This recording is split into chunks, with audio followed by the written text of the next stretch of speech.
sunrise, the Panthers 1 win away from the Stanley Cup Finals. The Oilers there for Chris Cuthbert, who is once again alongside great citizens for Game 4. Chris. Yes, Kyle, the Kings are on the brink.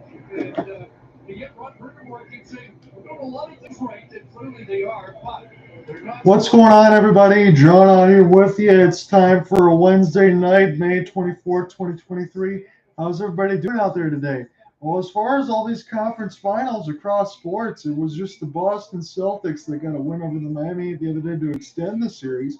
Every other series across all the sports might be all in a sweep on this side. And what we're looking at tonight is the Carolina Hurricanes and the Florida Panthers.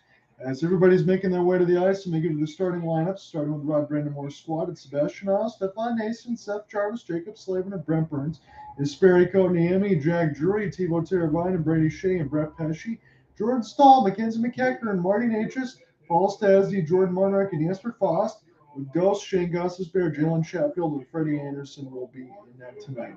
And for the Florida Panthers, they are up 3-0. They're feeling good.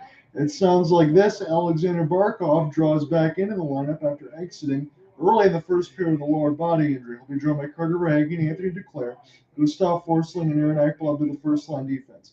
Sam Bennett, Nick Cousins, Matthew Tkachuk with Mark Stahl, Brandon Montour, Anton Lundell, Tulis Ryan, Sam Reinhart with Eric Stahl, Ryan Lundberg, and Colin White. Josh Mahura and Rako Gudas will be the back-end defense with Big Bob, Sergei Bobrovsky in net. So let's, as we get into this national anthem here on this side, I'll quickly give you the reset. So Florida, we covered all these games in the series so far with the exception of Game 3. 3-2 win and 4 overtimes. Carolina scored with Jarvis and Mason in the first and third period. Carolina was 2 for 6 in the power play. Florida was 0 for 3. Shots on goal in that 4 overtime game were 65-60. Shot attempts were well in the 120s. And on that side, Anthony Duclair 2 assists, Barkov and Verhaeghe goal and assists. Andersen stopped 57 out of 60. Bobrovsky 63 out of 65. Florida won Game 2, 2-1 in overtime. A couple of goals were called back on that side. Bobrovsky, and that was in the first period. Bobrovsky stops 36 out of 37. Carolina had 6 shorthanded chances against Florida on their power play and did not score. But a tic-tac-toe play from Reinhart, Bennett, and Tkachuk team up. Tkachuk gets another overtime goal on that side as Florida took a 2-0 series advantage. So in Game 3, we switch venues, go to FLA Live Arena. The shots on goal are 32-17 for Carolina. And again, about 5 breakaways for Carolina. Couldn't score in any of them. Bobrovsky stopped 6 or more on-man rushes in the mix of the breakaways. At 10:05 of the second, the only goal of the game, Reinhart scored on the power play from Tkachuk and Bennett. Barkov exit with a lower body injury, but he's back here tonight. Jesperi Kotkaniemi. He was visibly upset. You could see him breaking his stick. And in the span of 4 games, technically, on that side of it, Carolina's down 3-0 in the series. Bobrovsky has stopped a total of 132 out of 135 chances for a .977 save percentage in this series. And if you count it up on that side, it's 6 goals against, and 3 against Raanta and 3 against Andersen on that side. And yet, with just 6 goals against on that side, Carolina is down in this series. They're down 3-0 on that side. So they haven't given up much. There really isn't much to say on that end. So what else is Carolina to do? They're getting a ton of chances. They're just not scoring. They're running into a situation now with Bobrovsky. I know people are going to say it's a lot similar to Boston and Toronto, but it wasn't because Boston was up 3-1. They should have finished it off, and Toronto didn't play all that well, with the exception of the first couple games where they had a lot of shots. Carolina's been playing pretty well, but they just don't have goals to show for it.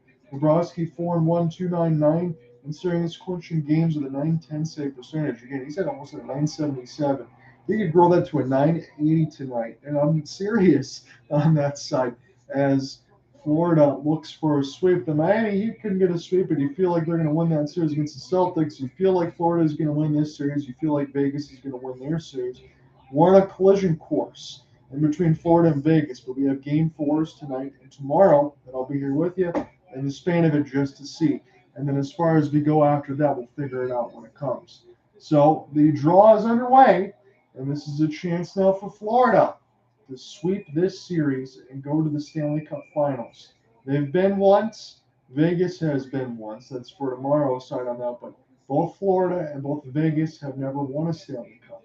Carolina won winners in 2006. But Carolina's streak that I don't know if a lot of people are talking about, they're 0-11 in Eastern Conference Finals games. They lose tonight, they'll be 0-12 in the Eastern Conference Finals in their recent appearances. So you got to get something just to feel good tonight, I would imagine, for the Kings. Try to get one. Probably not winning this series, but get one, maybe get two, and then see what happens after that. This will fall back to Freddie Andersen. He'll immediately take no chances, and he'll hold on as some of the Florida Panthers will come together. So again, it's just 9 goals combined, 6 for Florida, 3 for Carolina, 135 shots to 103, a 978 save percentage for the Panthers, 942. I mean, the save percentages are good, the shots are good, face-offs are in the favor, 55% to 44 for Carolina. You just got to score. I mean, I understand with Pacioretty or so many other pieces that are missing on that side, but still, I mean, come on, you got to find a way. So Barkov set to take this draw, and this will be bouncing between a couple of skate blades, but it'll fall to Carolina as Shea will get this one out here for Martin Necas.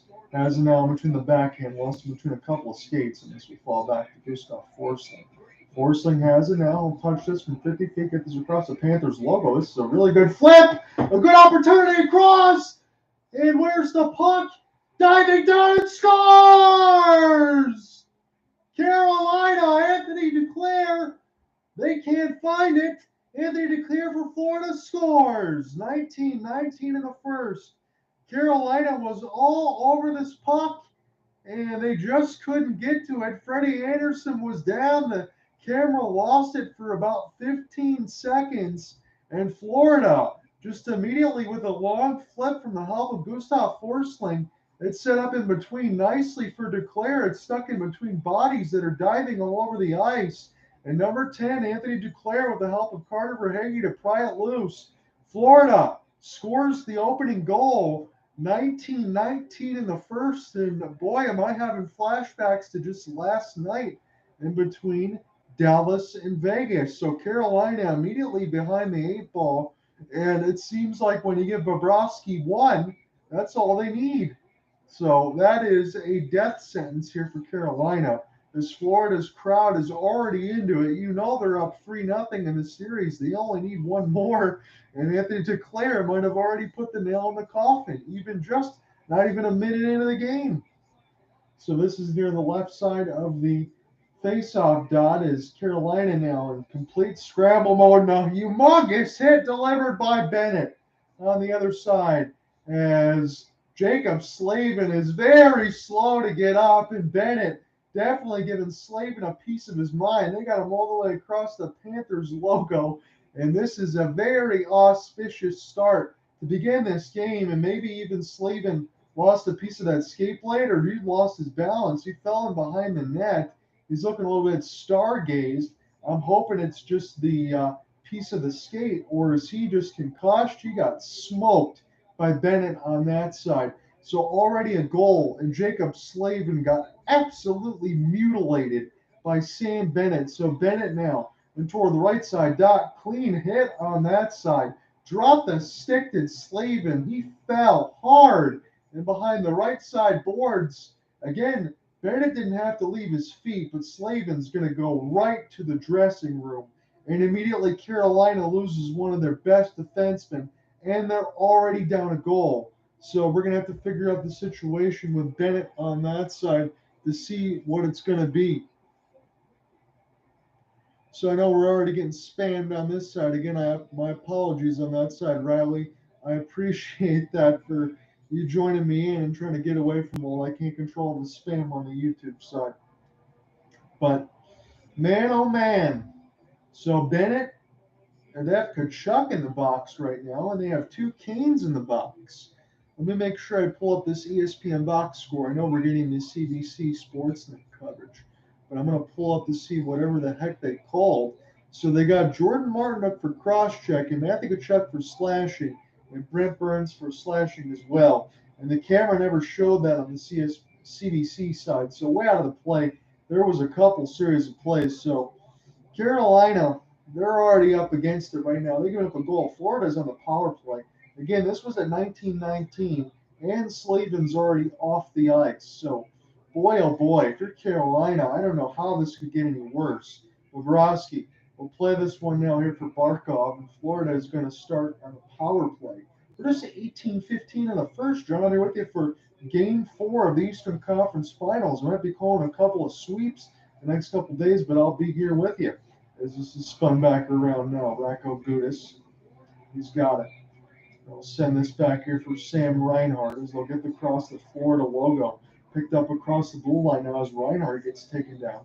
Flip back around now by the Carolina defense as it's Montour. He'll try to get this set up on the power play. Here's a flip. This will work to Verhagen to the left side of the blue line. And Florida will try to send this right out in front and stall. We'll flip it down the ice. This will touch the stick of Bobrovsky now for 1:05 left to go on the Florida power play. Again, 17:35 left to go in this first. The shots on goal are just 1-1, but Florida's already scored in the first. So Freddie Andersen's got that save percentage of 0. That's what I'd have right now. This is Montour right in the left pad of Andersen. And now this will go right to the Panthers. Here's a slap shot. And another save by Andersen as this one goes up and on a play. This one was with the left pad and then the right pad. But that was just maybe off a piece of the blocker there for a Montour chance as Verhagen. Off the spin, Montour was able to walk right in between the circles and fire from a great-looking play from Carter Verhagen. Blew right by Timo Teravainen. That did go off the block. So a good save by Freddie Andersen there. And Freddie, at this point, again, he's only given up a couple of goals at most on this side. And Carolina, if they give up another one, the way Bobrovsky's been playing, this game might be done. And that's been the story of the series, is his save percentage is at .977. So Anthony Duclair with his third of the playoffs. 41 seconds in from Verhagen and Barkov. So, again, if there was any wonder about Barkov and the lower body injury when he left in the first period, he already has a point now. As this is dumped all the way back down the ice. And Bobrovsky will find it near the right side of the red line. They'll spin it behind the net. And Florida will look to start again. They're going to be going right to left. They are in the home reds with the blue pants. As this is flipped in by Ito Luosterainen. Luosterainen now off the back plate. This will get picked up here by Anton Lundell. They're from Seth Jarvis of the left side red line. Carolina tries to clear. They can't get it out. And this is put in behind the net now where Carolina will try to find this off the forehand. This is still with Florida now. This is just a bouncing vulcanized rubber that can't leave the defensive zone there for a moment as Brent Burns is back on the ice. Brett Pesce as well. As this is flipped back in. And now Florida will have it. Montour, a nice little stutter step near the left side of the faceoff dot. Getting their way into the neutral zone on the offensive end. Ryan Lundberg will flip this in for Freddie Andersen as this goes in between a couple of players. Carolina's got it now across the red line side where this one will get dumped in for Mark Stahl. Stahl will spin. And behind his cage, you got to be careful. The stick lift, Carolina's got it now. As they'll spin this around Mackenzie McEachern. Now in toward Bennett as he's back on the ice as well. Good move off the toe drag. We'll get this way to the offensive end here for Ryan Lundberg. It's a skate one-on-one near the left side dot there for Jalen Chatfield. As Lundberg almost comes together with one of the Panthers. And a good stick by Reinhart. We'll pick this back up neutral zone. Here's Bennett off a long foot. This will brush the blocker side of Freddie Andersen as this is passed across by Jalen Chatfield from 60 feet. Intercepted now by Florida again. Here's Carter Verhagen off the backhand, working his way to the neutral zone. Gets stick with it. And now Carolina with Sebastian Aho gets the steal, gains the entry, and dumps it in. This goes off the stick of Bobrovsky. About 15 minutes left to go in the first. Driving there with it for Game 4. CBC and Sportsnet. Here's a blast off the left side of the wall from Brent Burns, but that missed the net at 86 miles an hour. Aaron Ekblad. He eludes a hit, almost falls down to his feet. Barkov will get to it again. Carolina down 5 defensemen. We get a whistle away from the play. Sebastian Aho is exchanging some words, and now he's yelling across to Finland. And this might go against Racco Gudis. Gudis going to go right to the box. So Carolina will go to the power play with 14:49 left to go in the first, so it'll be their first. Florida's already had one. They did not really get any shots. They had just one. So Racco Gudis against Aho. Aho tries to finish a check. Let's see what happens here. Gudis got it back into the body. That's just not a smart play by Gudis. That's a very cheap interference call and a very stupid one at that. That's going to put Carolina in on the power play. Nowhere near the puck. That was all the way in the defensive zone when Florida already had it in the offensive end. So you're not going to like those type of penalties if you're Paul Maurice. Jesperi Kotkaniemi, Stastny, Fost, and Ghost on the power play right now as this is played in behind the net. And now spinning with the puck is Barkov. Will safely get this the other way as Montour will slap shot this thing around the inboards. Alexander Barkov might get a chance to get a piece of this shorthanded as he knocks it away from Fost. And now Carolina with the road whites. They're trying to go left to right. It's Fost now. Dropping there from Teravainen as is picked up by Jesperi. He's got it now near the right side dot, holding onto that blue line. There's Kotkaniemi as this is in the slot. This one will go wide. I'll try to find him now as Jesperi as this gets slammed around the kick plate. Now Ghost trying to hold this in as Florida getting away with a few cross checks in behind the net. Barkov just trying to pry that puck loose. Again, 14 minutes left to go in the first. Florida is already up 1-0. The first shot of the game from Anthony Duclair. So Carolina's power play so far against the Panthers, 2 for 10, 20%. I mean, that's better than their regular season numbers at 16%, but that's not saying much. As this is sent back in for Marty Natchez and now Seth Jarvis. Top line's out there with Aho. Stefan Nason, this will go back to Sebastian, now back to D. Brent Burns has it in the high slot. We'll give this, here's a touch pass, here's a bomb. Good save by Bobrovsky with the right blocker. As this is sent back around into Lusterine, and we'll try to find it. Carolina had it. They might give it up to Forsling, though. And now Lusterine gets this one down the ice. 25 seconds left to go, and the kill. Florida's kill, 11 of 14. That's a heck of a lot better because their regular season number is about 65%. As this is dumped in now, it's in the offensive end. Bobrovsky will skate out to stop it, and we get it off sides. 14 seconds left to go, and Carolina's power play. This face-off should come outside the zone here. So again, 4 penalties to speak of. Brent Burns for slashing, 127. Martinook cross-check. Tkachuk slashing against Burns, all 127. Radko Gudas at 5:11 in the first.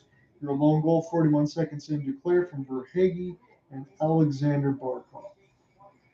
As this is dumped down the ice, already collected now by Freddie Andersen. By the time Carolina picks this up, the power play will be expired. Both teams are 0 for 1 right now. John Under with you for the Game 4 coverage on CBC and Sportsnet. We'll be covering a couple of sweeps in the next couple of days. We'll see how this goes, though. As Timo Teravainen try to play it off the backhand, send this across the goal mouth, but this will fall back to him. He's contesting the right side down. Here's a shot that gets deflected. Martinook will take a stick chop at it, knocks the stick out of the hand of Mark Stahl. We'll go back to pick it up. There's a net battle. Pesce will just wrap this around the inboards now softly as Martinook will try to find it. He will get it. Jesper Fost didn't skate for it. As this is sent back in for Brett Pesce, fired in toward the right side dot. It bounces off Gudas. And now Pesce with a slow shot held by Bobrovsky and everything we talk about Bob on that side. He will make no mistake. He will hold the puck and he will expect his team to win draws. So he doesn't play the puck unless he absolutely knows that it's open. Anthony Duclair gets the rebound, and Florida scored the opening goal. 12-11 left in the first. Everybody's got some advice. There are books on advice, even shows on advice. In a world full of cookie cutter, one size fits all, trust me, I know it all advice. Maybe it's time for a different kind of advice. Advice that comes from getting to know you. You understand your perspective before giving you anything. Social, you're richer than you think. Undeniably unbelievably hot. Unmistakably Mazda. The first ever Mazda CX-90. You want to build your own bet? Then you need to try Same Game Parlay from Bet365. Who? When? What? How many? It's totally up to you. It's your bet. You decide. Download the app and see for yourself why Bet365 is the world's favorite sportsbook. Are you the machine? He's machine. Machine. He's the machine. I'm just typing some notes here on this side, get everything squared away while we can get the goal and everything else typed in. But yeah, if you're a Carolina fan, this is going to be rough on this side. No doubt about it. Rod Brind'Amour was asked yesterday the idea of playing free with nothing to lose. He said, no, there's a lot to lose here. And now the hill gets even steeper. Down to goal early and still no sign of Jacob Slavin. So Anthony Declare from Verhage and Barkov. We will get all of those ones all squared away and get back into the play-by-play. So face-off is won by Carolina with 12 minutes left to go in the first. Slavin is short on the bench, so Carolina is already down to 5 defensemen, and they lost him immediately. There was a big hit by Carolina on the right side boards, knocked down one of the Panthers, and we get the whistle blown dead, maybe from the hit that went off. Stasny was the one that delivered it, got a piece of one of the Panthers, but Carolina down to 5 defensemen because right after the declared goal, 41 seconds, about 40 seconds later, Slavin left the ice. A big hit on that side from Bennett. And I don't know if he's going to return after that. He looked like it wasn't just a skate blade that came off of the right side of the skate. It looked like he was concussed. He was falling all over himself from behind the net. So this is dumped in now across the neutral zone now for Florida. And Brent Burns will wrap this around the kick plate as I'll pull my lineups back up and check the comments section beginning of the break. This is a chance now for Bobrovsky. A long shot. Brent Burns is held in again. Riley, I appreciate that side. Great commentary. Keep it up on that side. Thank you, Riley, on that side. And again, we will see. I know that you, I think you mentioned to me before that you were a Stars fan on that side. We're going to get into some commentary. I don't think Cooper Hopkins is going to be able to join for this one. He's been bouncing all the way around, having to take care of some things. But let me know what you think on that side. I think I will talk about that part of it in the first intermission. Aho might be going to the box. So Sebastian Aho, he goes to the box. I'm going to take a look at it, and that's just a poor cross check. That's right on Aaron Ekblad. He never had the puck. So face-off win, and immediately Aho just comes and charges. It's Ekblad. So 2 really boneheaded penalties by Carolina. There really is no other way to say it. You're already down a defenseman, you're down a goal, and you're shooting yourself in the foot.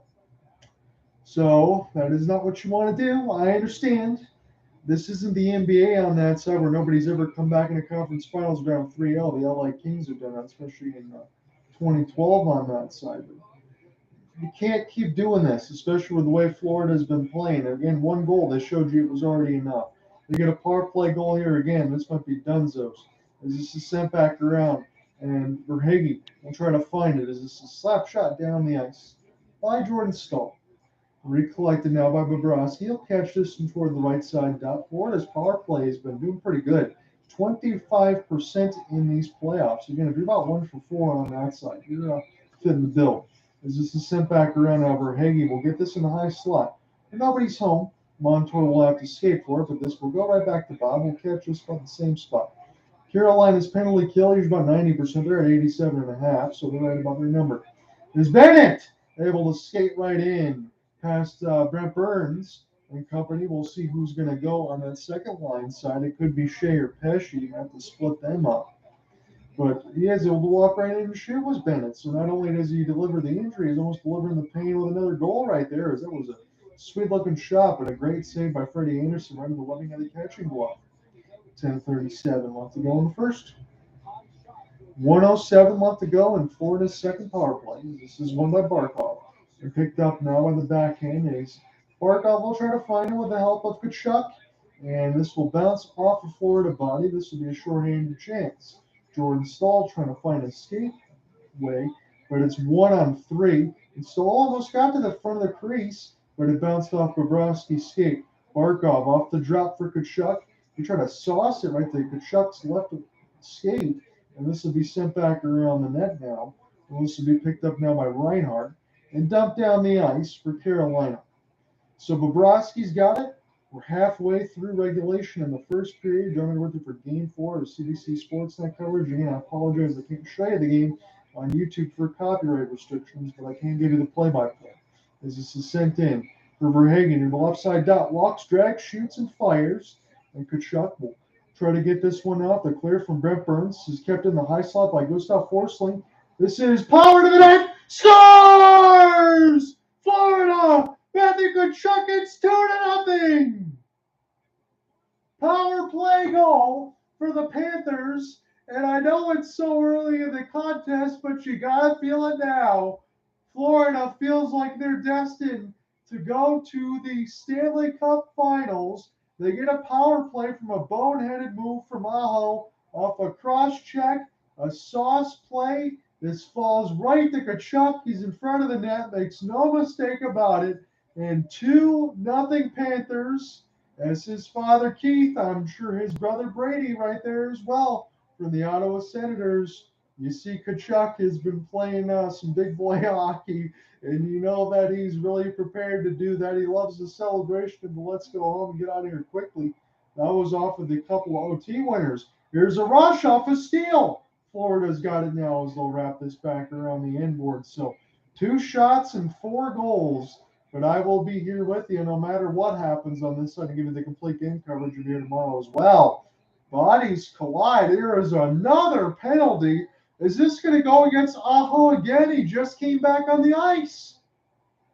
He's going to go to the box again. Unbelievable. Carolina is imploding.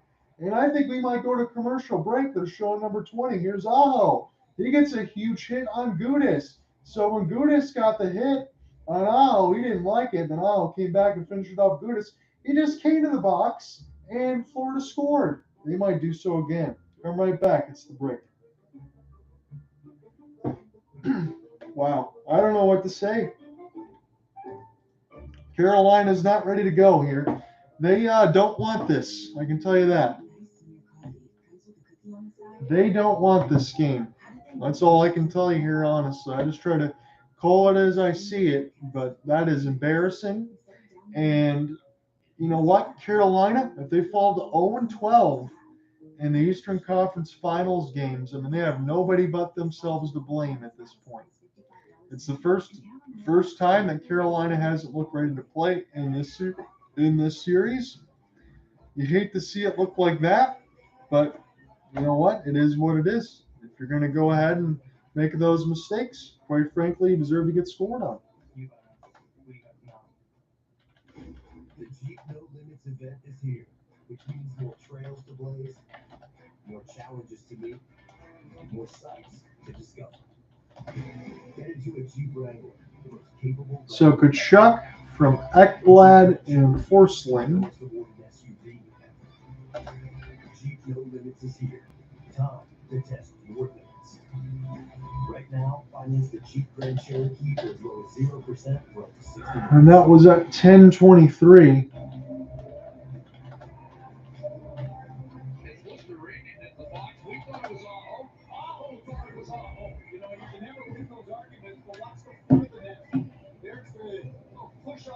So correction, they had Aho in there at 10:20. 10:23 was the goal. They put Luostarinen in the box for Florida.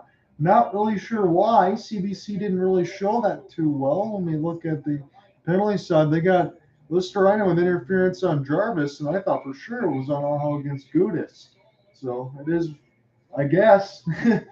We'll flip this back to a Carolina power play officially for the reporter side. I thought it was going to be on Aho against Gudas, but they have it on Luostarinen against Jarvis, and they didn't even show it. So Aho gains the entry. He thought it was on him as he's sent back around. Stahl gets us here to Brent Burns. So Carolina's got a power play. They've got to score right now, even with 8:50 in the first. They're down 2-0. Here's a slap shot. This goes off the pad of Bobrovsky, picked up now by Burns in the high slot. We'll send this one across Jarvis with a touch pass, and Carolina can't keep it in. This will fall back to Jarvis. This is an across the Panthers logo. We said now by Natchez. Here's Jarvis. Now Sebastian Aho. Brent Burns. He can walk in and shoot if he wants. He drops it in for Aho for a slap pass. And this is going to allow Florida an easy opportunity to clear. So now for Carolina, they're second-guessing themselves when they take all the goals from the defensive side and their slap shots. You're trying to look too perfect against Bobrovsky. Look, I understand about a .980 save percentage, but you still got to put the pucks in the net when they're there. As this is sent back around. 45 seconds left to go in Carolina's power play. As this is recollected now by Mackenzie McEachern and it's flipped in by Jack Drury. Jesperi Kotkaniemi, he might lose this near the left side red line as this is a long flip, and this is going to work out well for Florida. So they're all on the way to killing this again. 25 seconds. Here's Ghost, the former Philadelphia Flyer, Arizona Coyote. He was picked up at the deadline. Shane Goss has been on Jesper Foss. He's going to race in toward the right side dot, work his way behind the net, but he gets stick lifted, and this is sent back down the ice. 10 seconds left to go here for Carolina.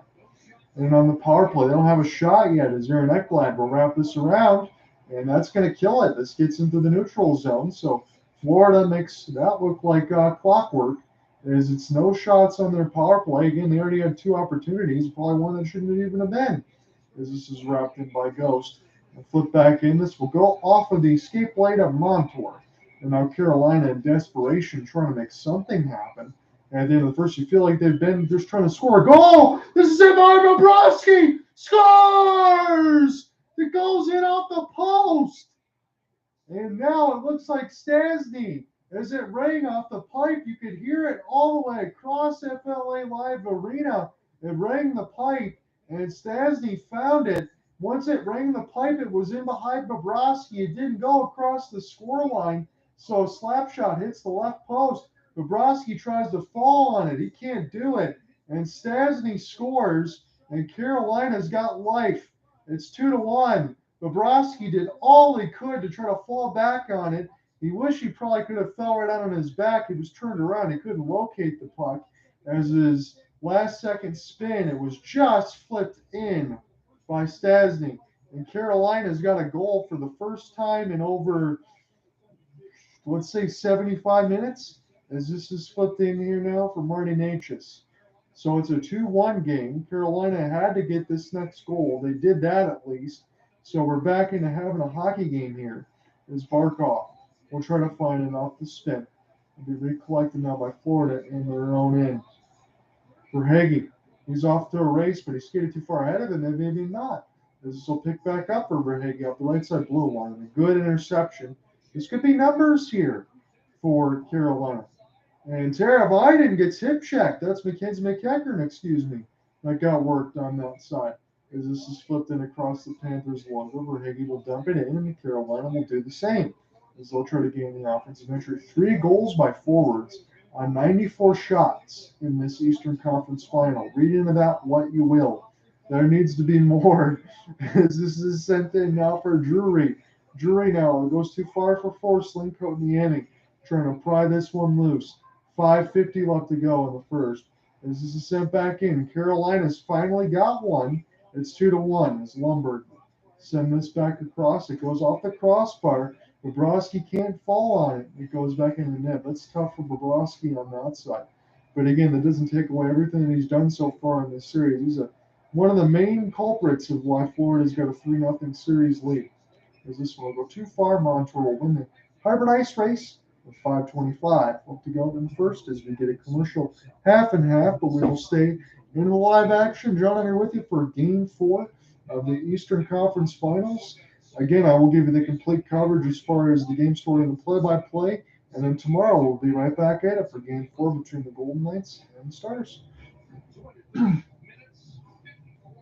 So Burns, he's on the outlook. Stastny scored his 4th of the playoffs at 13:03. And the assists look to be Shea and Martin. Again, no Slavin. He has not returned. We'll see if he'll be on the bench in the second period. Reinhart will funnel this toward the net, and this might get picked up by a Florida stick, but it'll be sent back down the ice. Bobrovsky will brush it with the glove hand right to Mark Stahl, the former Red Wing. On this side, he's with his other brother there, Eric. Jordan Stahl is on Carolina, so one of them is at least going to go to the Stanley Cup Finals. 5 minutes left to go in the first as Mark Stahl's really taking an extended timeout. It's turned over. There's a long shot. Carolina will try to find it as Jarvis had a piece of it for a moment. It was a shot that was saved by Bobrovsky. Now Florida will just chip this in. As Antoine Lundell will be the 1-1 Panther and on the skate alongside Shea. Lundell might get to this. As Tkachuk put this in the blue line side. Here's a ripper of a shot. And now here's a break for Carolina. And off the backhand. And a good back skate by Radko Gudas. He denied a sure shot opportunity. As it's Tkachuk now on the offensive end. Now will be sent back in. Martinook was the one off to the races. Did they not gain the red line off the dump in? Maybe not. 4:21 left to go in the first. And we're going to go to commercial break. Let's just see who the back skate was. So Radko Gudas gets the shot block, and Gudas was able to outskate Martinook and deny him with a stick poke right at the end of it on a breakaway chance. Come right back. Introducing Scotia Smart Investor. Set, change, and track your financial goals with real advice just for you, so you can worry less and rest easy. Like Ed here. Get started at scotiabank.com.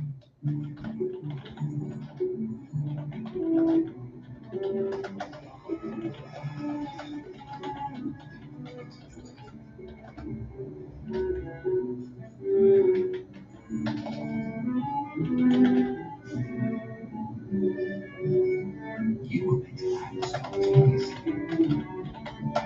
We were meant to help plan a copy.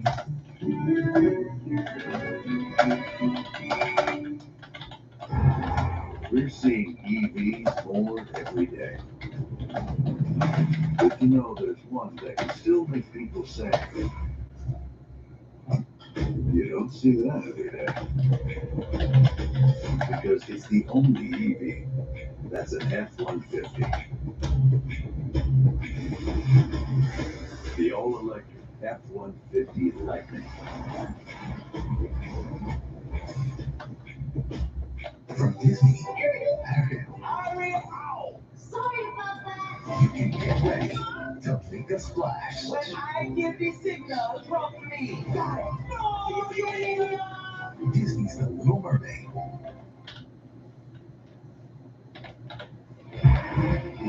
Dominic Hasek has the longest shutout streak against the Hurricanes in the Stanley Cup playoffs game in the 2002 Cup Final. Brind'Amour said a number of times that Hasek was the toughest goalie he ever faced in his career, but said he had So a shot from Shea goes off the post and Stasny cleans up the rebound.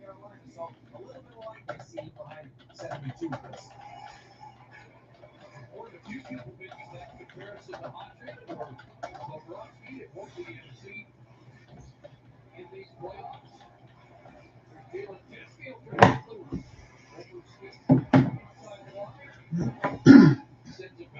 It's about 4 minutes left to go in this first. John here back with you here for Game 4 of the Eastern Conference Finals as the puck is flipped in by Gustav Forsling after being overskated by Jalen Chatfield.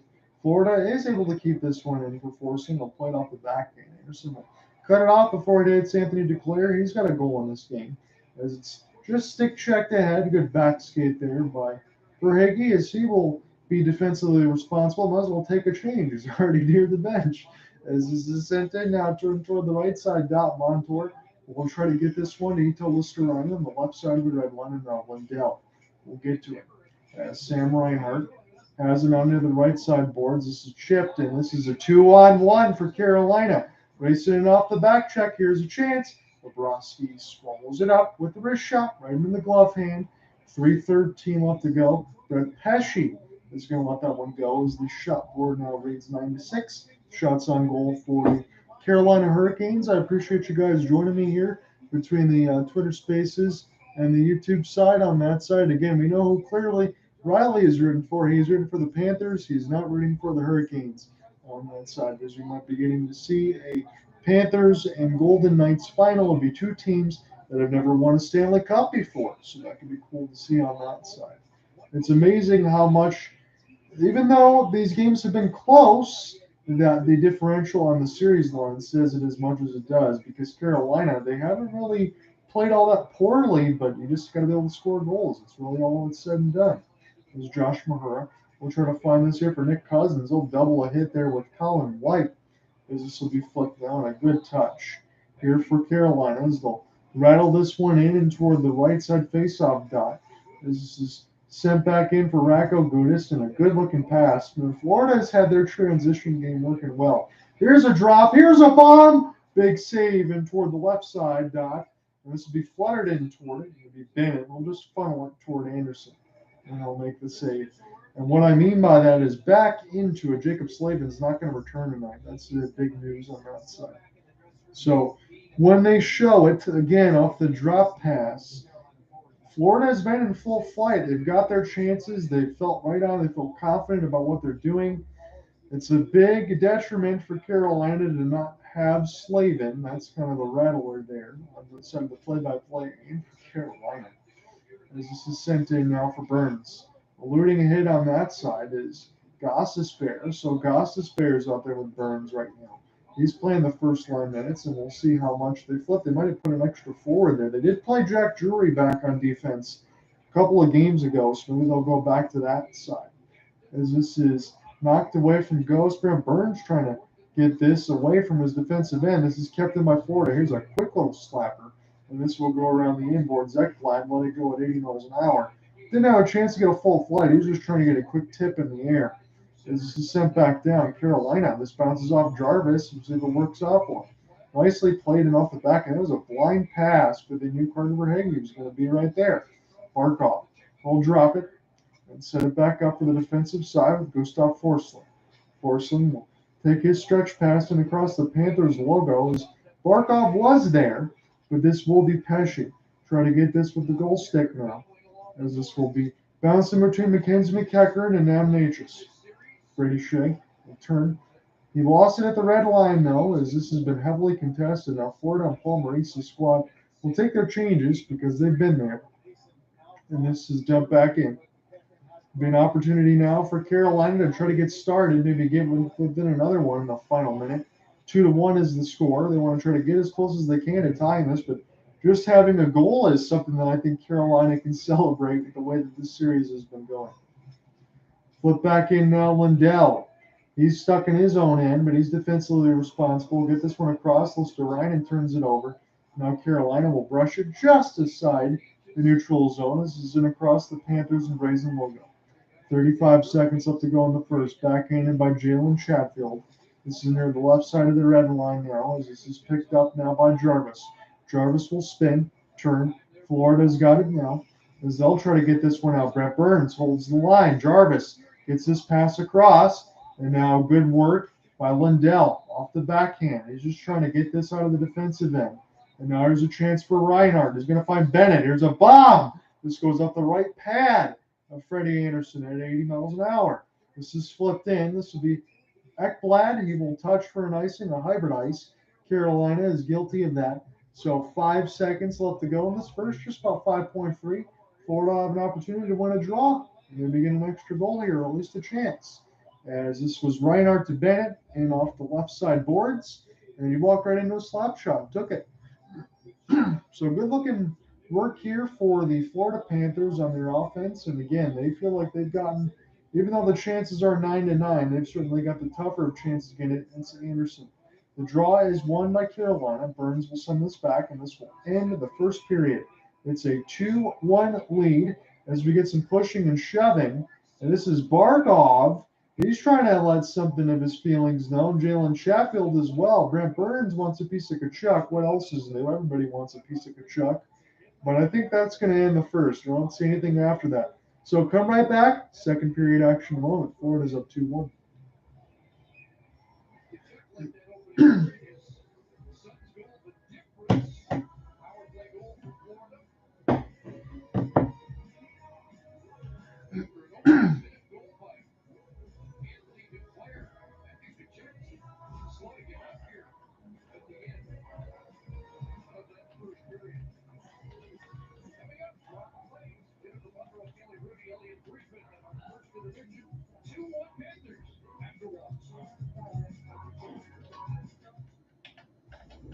This period brought to you by Scotiabank at Scene Plus. Enter now and you can score a trip to the Stanley Cup Final with an eligible Scotiabank Scene Plus debit or credit card.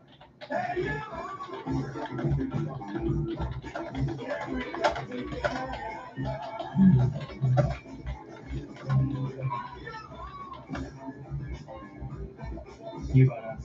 We got now. Quaker Harvest Crunch. Made with 100% real Canadian oats. For 100% real Canadian mornings. So I'll give you the stat reset. I'm just going to couple other notes typed in, and then we'll get this one going. Let me just double check what they want to designate as the power play opportunities.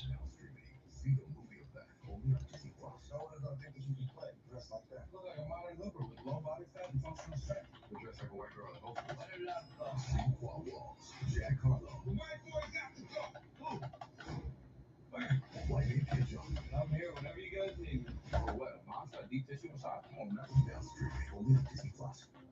It's not how you fall, it's how you get back up. Goldstein DiBiase represents clients in all serious personal injury lawsuits with care.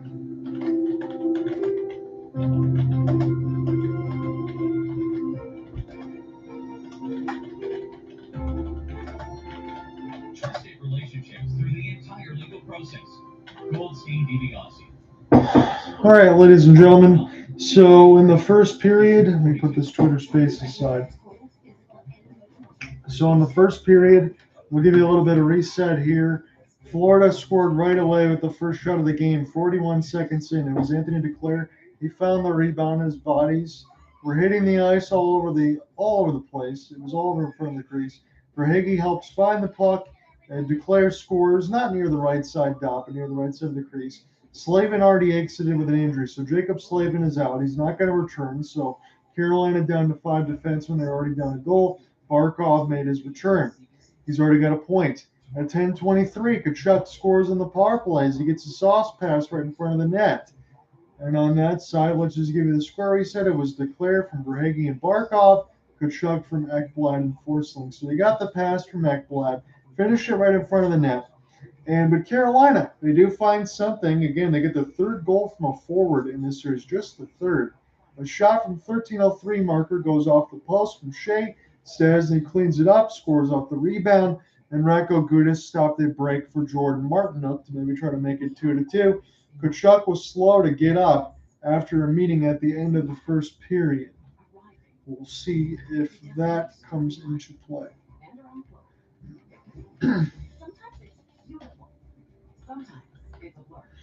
Power play, 1 for 2 for Florida, 0 for 2 for Carolina. Shots on goal were 9-9. Hits for 15-10 for the Canes, 11-10 were the face-offs for the Panthers.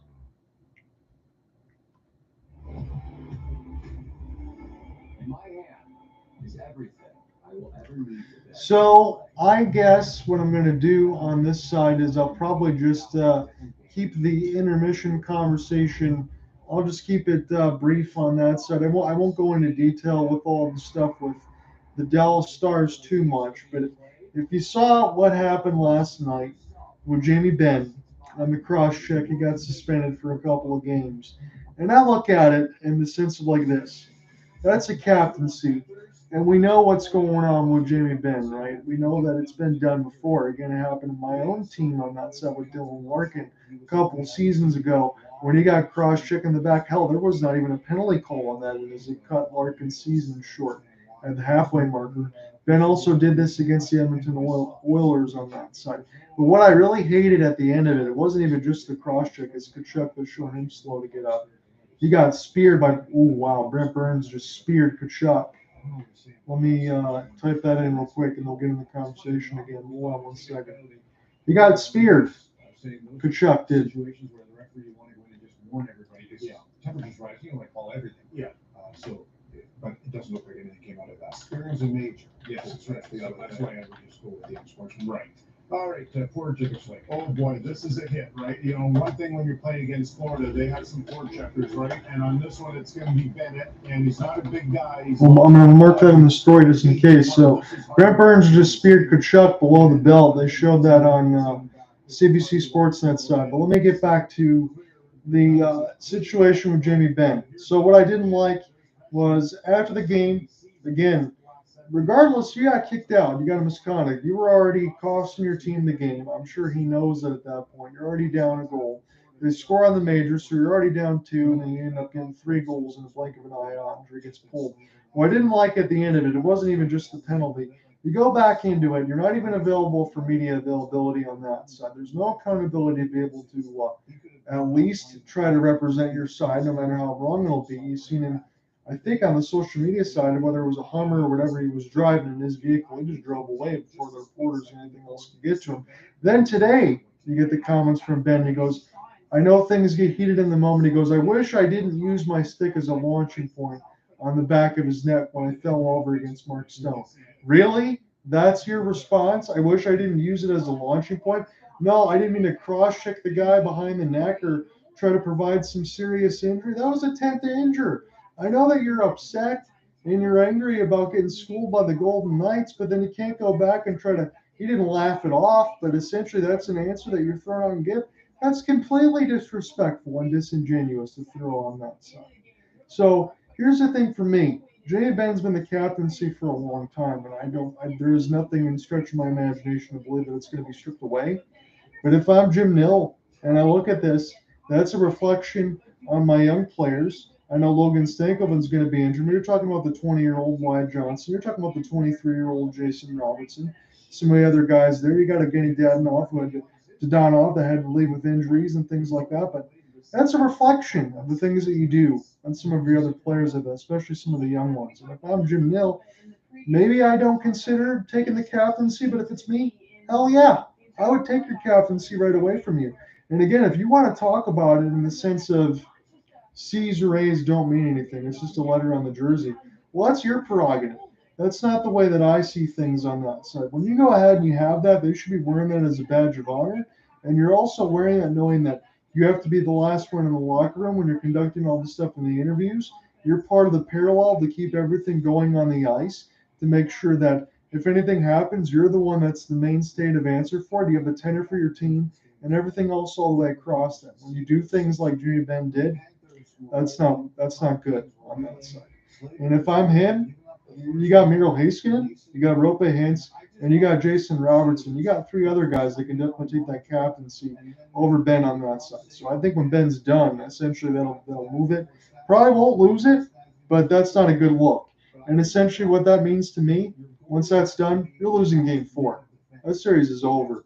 Even if you don't lose game 4, you know the series is over. At that point, you know it in the first period, 10 minutes in after that happened. But those are just my thoughts. He settled them down, made big saves. If they win, he saved them tonight and gets all of the post-game beer. All of it. I'm like one of those, Elliot, but no, winners, he gets yours too. Okay, but it was 2-0. You know, Andersen looked calm. You're exactly right. So, potentially save their season, but the little things you look for. Is there a little bit of nervousness? They're on the cusp of losing 4 straight, and I didn't see any from Andersen. So good on him. And they still have. So we're in the middle of the intermission. I'll just give you a quick little reset as far as some of the scores across the league, and then we will keep it wrapped tight. I'll keep in the other stuff with Greg Conroy and the Calgary Flames, the GM talk. I'm going to save that for Cooper Hopkins when he does join in on that. So whenever I get a hold of him, he's been having to fly around and move around and deal with a lot of other family things and things like that. So he's been busy. He's not been available. That is what it is on that side. When he is available, we'll get into it. So I'm going to save those lists for a few more days. I'm sure we'll catch up soon. Where you think, you jump out 2-0. So let me go into the NBA scores. Boston and Miami, that will get set to tip off. I think this should be good to go here. And we still don't have any scores or anything else set up here on the TNT side. That was at 8:30. So imagine that's already underway. We'll just give you MLB scores, I guess, because I don't see anything on that side just yet. None of us can recall ever seeing a player take the smelling salt to the eyes. But he did it last game, and he did it again tonight. Give you your finals. Twins win 7-1. They're 26-24 in the AL Central. That's tops in the AL Central, if you can believe that. Everybody in the AL East has a better record than anyone in the Central. They won 7-1 against the Giants. The Astros lose again. They lose a 4-0 game to the Milwaukee Brewers. The White Sox all over the Guardians. The Guardians fall to 21-28, so Tigers could still be second place in the division. I guess that's good for me. That's halfway relevant because the AL Central is so bad. Phillies, they're trying to work their way back to 500. They get a 6-5 win over the D-backs. They're 23-26. Diamondbacks fall to 29-21. The Pirates, they lose 3-2 to the Rangers. Rangers have been pretty good this year, 31-18. We knew their offense was going to be really good. They just needed more pitching. They were able to get that right now. games that will be getting underway are the Red Sox and the Angels, and the Athletics and the Mariners. The Athletics all set to move to Vegas. It seems like 9:30, 9:40, and 9:40, really, respectively, on that side. In progress scores the rest of the way. Reds 10-2 against the Cardinals. Cardinals have had a miserable year. It is the Rays. They're trying to bounce back from a 20-1 loss to the Blue Jays, although the Rays are still 35-15. Sometimes you just have one of those days. But they're up 7-3 on the Blue Jays. The Orioles and Yankees are scoreless after 2 innings. The Padres and the Nationals. Nationals up 5-3 on the Pods. Pods still 22-26 below 500. Braves have a 3-1 lead over the Dodgers. Dodgers still 2 games up, 31-19. Braves 29-19. Tigers have a 1-0 lead over the Kansas City Royals. That's in the top of the 4th. They're at bat with 1 out. The Mets and the Cubs, it's a 3-2 lead for the Cubbies, bottom 5. They're at bat. And the Rockies have an early 1-0 lead over the Marlins, top of the 2nd. Every weekday on CBC News Explore, stream free. I am not going to flip away from our immediate coverage the whole way. I just want to see if there's a scoring update and what's going on in Game 5. So I'm going to flip on TNT just in case, because ESPN doesn't even have this up there right now. I know they're already underway, but let's give you a scoring update for the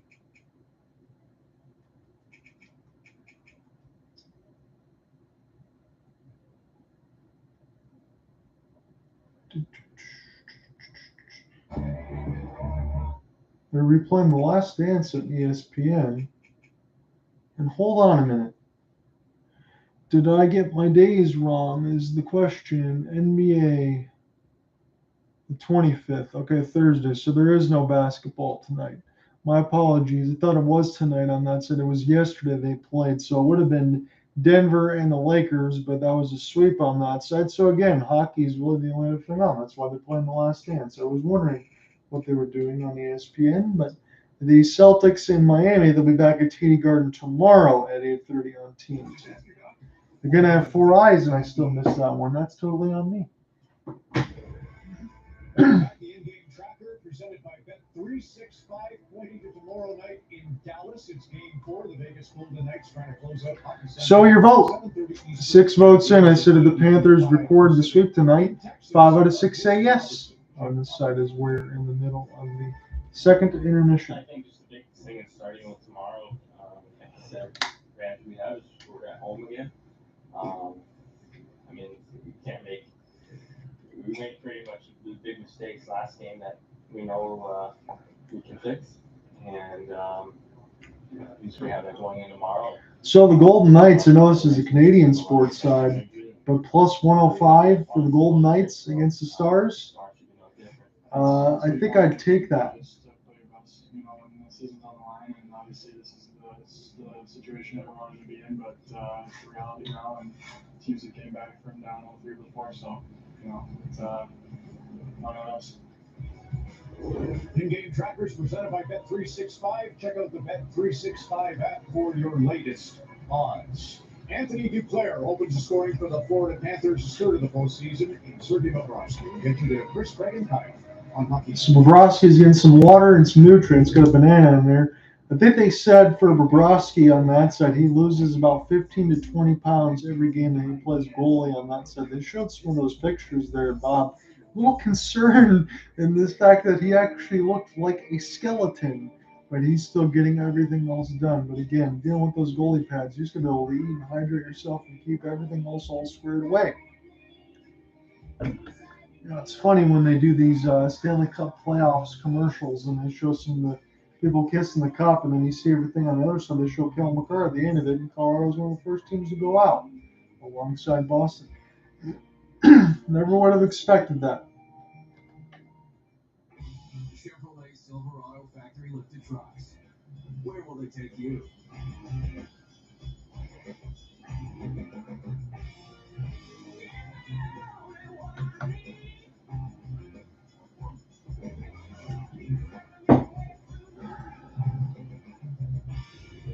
The 2023 Silverado Silverados NR2, LT Trail Boss, and Custom Trail Boss. Because adventure is everywhere. How did we take our products to over 60 countries, secure financing, and make new connections?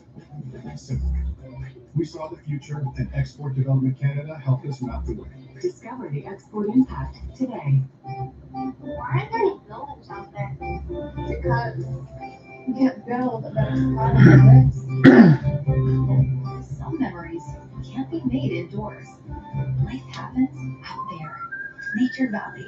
Representation matters. When communities and people see themselves reflected up on the screens, they move from the margins into the forefront. It is an inspiring and a very powerful moment for them, and it gives them hope, and it gives them a voice. When you give people a voice, other people start listening, and when people start listening, things start to change.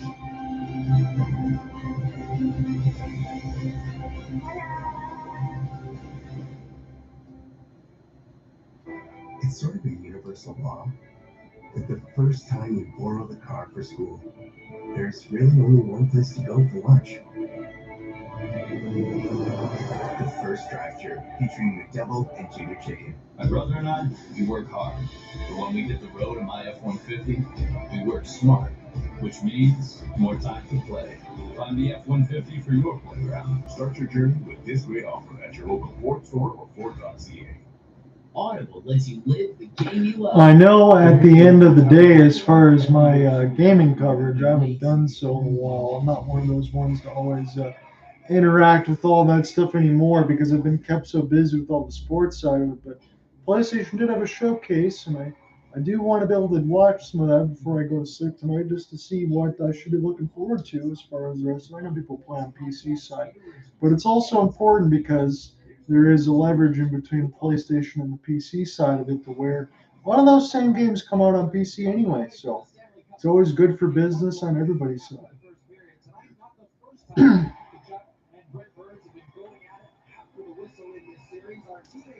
So as we get set here for the second period puck drop, I can't believe, I know there was a couple of stick whacks there, but I mean, really, Brent Burns going to get away with a spear against Matthew Tkachuk? Come on, man.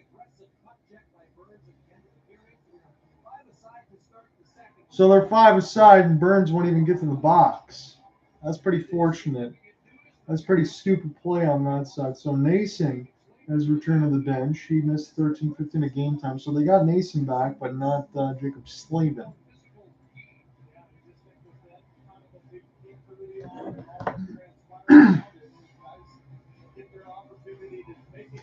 So what's going to transpire now? We'll find out at FLA Live Arena. There's a lot of fans that need to get back into their seats. The concession lines must be long. As this is sent in now off the backhand, trying to be recollected now by Forsling. Shot attempts are 17-60, but shots on goal are 9-9. As Florida's got the offensive zone puck possession, they're in the road Weds with the blue pants and the white striping on the pant legs. Again, Carolina in the road whites with the red pants. As Florida has it now. We were just getting underway in the second period. It's a 2-1 lead for the Panthers. They're trying to be poised for a 4-0 sweep. There's a slap shot. That one gets blasted way wide across the kick play. Tkachuk wraps it around, loses his stick. He goes flying as this is picked up by Tkachuk. Andersen able to find something now. There's a stick blade centered out in front. Andersen with a big save as the Canes trying to get this out. They can't. Montour, this is tipped. And this one goes wide. That was at 84 miles an hour. This is recollected off of a couple stick lifts, and Florida finally gets this one down the ice. Brandon Montour's got it. We'll settle this back now behind the net of Bobrovsky. Hopefully he's got all his nutrients all set up. They showed him getting some food and drink and toward the intermission side of it. Bobrovsky's going to need it. If you've seen any of those pictures, it looks very slight. This is sent back in for Mackenzie McEachern, and now Bobrovsky will play it. He's able to safely get this passed around, but now Florida has to quickly push this left to right. And this is a great play for Haggy's by himself. Backhand trying to lift it over Andersen. He can't do it. As it's sent back down the ice, this should be blown dead against the Panthers. It will be. Silver Haggy had a break, and he made a great move, but Andersen stood tall. He's got to make sure he doesn't give up another goal. As Tkachuk, He tried to wrap it around. Bennett was there. That Bennett, Tkachuk, and Reinhart line has been terrific in this game. They've been very noticeable. Verhaeghe off the break, and he did what he could against Andersen. He got the shot off quickly. It's a chance now for Gudas. He gets his heart off the inboards. And Florida might find it now as this is intercepted nicely across the blue line and fighting right back in by Reinhart. Burns tries to get it out. Carolina will have it. They'll touch past this in between some skate blades. And Jordan Stahl will run. And he gets smoked by Gudas. He had nowhere to go in between a couple of the Panthers. Mackenzie McEachern now back to D for Shea. Driving backhand, working his way to the net. Bobrovsky makes the save amongst the Redwoods. And Andersen back out there. Don't think he's going to want to get involved in the fisticuffs. He just came back from getting some skate tape or whatever else. He was banged up a little bit. And now Stahl and Gudas will exchange some words. 12-10 on the shot board. Florida out in front. Good back check there by Gudas as he got a piece of Stahl. And then Shea, arm over the net off the backhand, worked his way to the forehand, and that one got blocked. 75 hits for Gudas, 2 tonight. Again, on the third line defense, whatever it is, Radko Gudas fits in like a glove on that side as Bennett tries to win this draw. This will go back to Bobrovsky, and Tkachuk will collect this off the mesh of the netting. This takes a bad bounce, but Carolina can't find it. And now Tkachuk, he can race down the right wing side. He'll drop it off. This will just stay in. I guess it won't. So sometimes the refs do give a little bit of leniency across the blue line. That time there was none, as Tkachuk's pass just went outside the blue line, and we'll do this with a face-off in the neutral zone. 17:26 left to go in the second. Joining here with you for Game 4 coverage. Florida is poised for a sweep right now. Carolina finally got a goal, courtesy of Paul Stasic, the third goal from a forward. Florida 2-0 all time in the series when leading 3-0. You would imagine you'd have to do. That's not something that you want to mess up. So neutral zone face-off will be flipped back down the ice. And this will be Ray Stahl's is going to have to poke it. He was running out of speed. Again, he's not the most fleet of foot as this gets intercepted by Natchez. Here's Shea in the high slot through the traffic. What? Shot scores! Timo Teravainen! It's 2-2. So I just talk about this. I do feel like I mentioned Mark Stahl a lot, but he's not the fastest guy on defense. And sometimes I just don't feel like he tracks who's behind him. And he just pokes it lazily instead of getting back on his horse. Drury able to find a piece of it. This goes back around. Mackenzie McEachern steals. Shot gets saved. And it's broken stick out in front. Timo Teravainen ties it up at 2. And the Canes are back to all square. He broke the stick of Colin White right out of his hands. So Bobrovsky gets beat twice. And Carolina has tied it up at 2.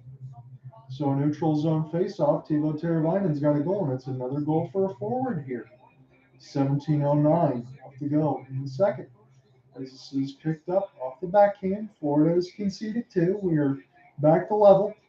17 minutes left to go in the second. Now Florida. Now in toward the left side. This is backhanded high away from Bennett, but this will fall to him. He's just going to play this into an open right side dive. As it's sent back down for Shane Gostisbehere. And off the window now, Anton Lundell will find this here as Radko Gudas will go ahead and recollect. And it gets intercepted. Martinuk, he gets worked over a couple times as it's knocked away from Stasic with a one flip out of the air. A couple careless turnovers here for Florida. They got to get back on the right side of it. As again, you're poised for a sweep. Again, you can win this series, win however you got to win it, but the quicker you get it done, the more rest you get on that side. And again, Vegas, I think, is, I would say, I think one of these teams listening to get a sweep. Right now, my money's going to be on Vegas. I thought Florida wouldn't concede off of a 2-0. It's 2-2. Let's go, Suspect. Wrap this back around now. Let's put out the backhand, but it's offside. 16 minutes left to go in the second. As we get a half and half commercial. So we'll stay right here. Again, I appreciate you guys joining me in the Twitter space, on the YouTube side at John Reinhart, as always. And I will be here tomorrow on the same side about the 8:15 puck drop in between Dallas and Vegas. We will see if that's going to be a little bit better sight at American Airlines Center, because everything that happened yesterday, even with the public apology, that was just terrible yesterday, not even just the game result. It's just a Sandy and Brent Burns, the shot gets blocked, the net was wide open. And now Florida will get this the other way. It's a 2-on-1. Anthony Duclair shooting. He can't pick the corner. This will bounce right back to him, though. He'll stick shot this right in front of the slot. And the Canes will get puck possession with Mackenzie McEachern. Now near the right side of the boards, will be intercepted by Gustav Forsling. And now Florida will try to chip this one. This gets in the offensive end away from Jack Drury. And now sent back around for Burns. Burns is out there with Shea. They've mixed all the lines across. Rod Brind'Amour wants to make sure, since he's down Slavin, he's not going to return. You got to keep your 5 defensemen fresh. Maybe even put some forwards back there. This is set now for Brett Pesce. Pesce now off the backhand is one of the Panthers. Blows a tire. Brandon Montour tried to locate it. This is near the right side dot. This is centered out in front. This is behind the net now, where Florida will race after it. Canes trying to get to a Jalen Chatfield with Jarvis as Pesce delivers a cross check. And this is a race for the puck now for Sebastian Aho. He's been noticeable, but for all the wrong reasons so far in this game. This is wrapped back around for Freddie Andersen and now Jalen Chatfield. As this is recollected now for Jarvis. Near the right side, Carolina trying to get 3 unanswered goals. They need to get a win just to get back in the series. They're down 3-0. And Florida trying to get a sweep. Jarvis. Here comes a slap shot as this goes near the right side dot, centered out. Big save by Bob. The rebound's loose. Jamming away at it as players. It's just chaos in front. And the ref finally blows the whistle. Bobrovsky's on the seat of his pants. And we're making sure that the puck doesn't go in. 14-12 are the shot board. Carolina has got a couple consecutive goals. Shea around the end boards. This takes a bounce off Florida. They're showing the 2-on-1 for Duclair's shot. He took exactly what was given, almost scored 5-hole on Andersen. And then Jack Drury, it's a flipping puck. Bobrovsky tries to put it in the opening of his catching glove. He can't find it. And then it's just skates and sticks mashing away at it. Try to push this over the goal line. Bobrovsky gets knocked down on his heavily padded wallet. And that blew play dead eventually after that. 14-15 left to go in the second. It's going to be a draw here for Drury. He wins it. And now goes as it's centered for Burns. And this is saved but not clean by Bobrovsky as this is in behind the net. Bobrovsky's rebound control doesn't look to be as glamorous as it's been. Burns into the traffic as this bounces up near the left side dot. Recollected now by the Canes. Back to Burns. Flipper again as this bounces off Jesperi Kotkaniemi. Try to get picked up by Florida now near the left side of the red line. This is bounced out in front of the slot. Radko Gudas plays it off the backhand. And now Burns has to skate back in his own end, leaving it for Jack Drury as he's mixed a little bit on defense. And now Shangasisbear is back out there with Burns here for Rod Brind'Amour's squad. Again, they're just juggling because no Jacob Slavin. He's not going to return. 13-28 as we get an offsides. We'll take a commercial break as it looks like Carolina, they found some scoring touch. Maybe they can get more. Bob Bobrovsky's not been his usual self in this game so far. When you're involved in a car wreck, you hope your insurance company will make your problems go away. They won't. Call us today for your free consultation. Greg Montfortin and Partners. We can help. At the Windsor Laser Institute, our main objective is to deliver the most advanced technology, the best outcomes, and the safest environment for all our patients. That is our goal. Visit WLEI.com and book your free consultation today. Hey, boy, what are the socks there?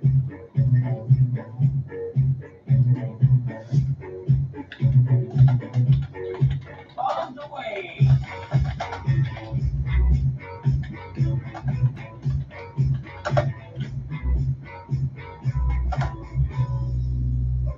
We get that. Jamie? Yeah. Always a good time and always a great deal. Brassico Crisp.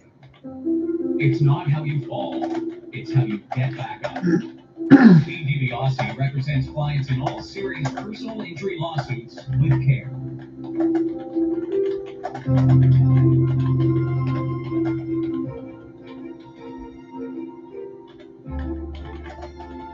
Trusted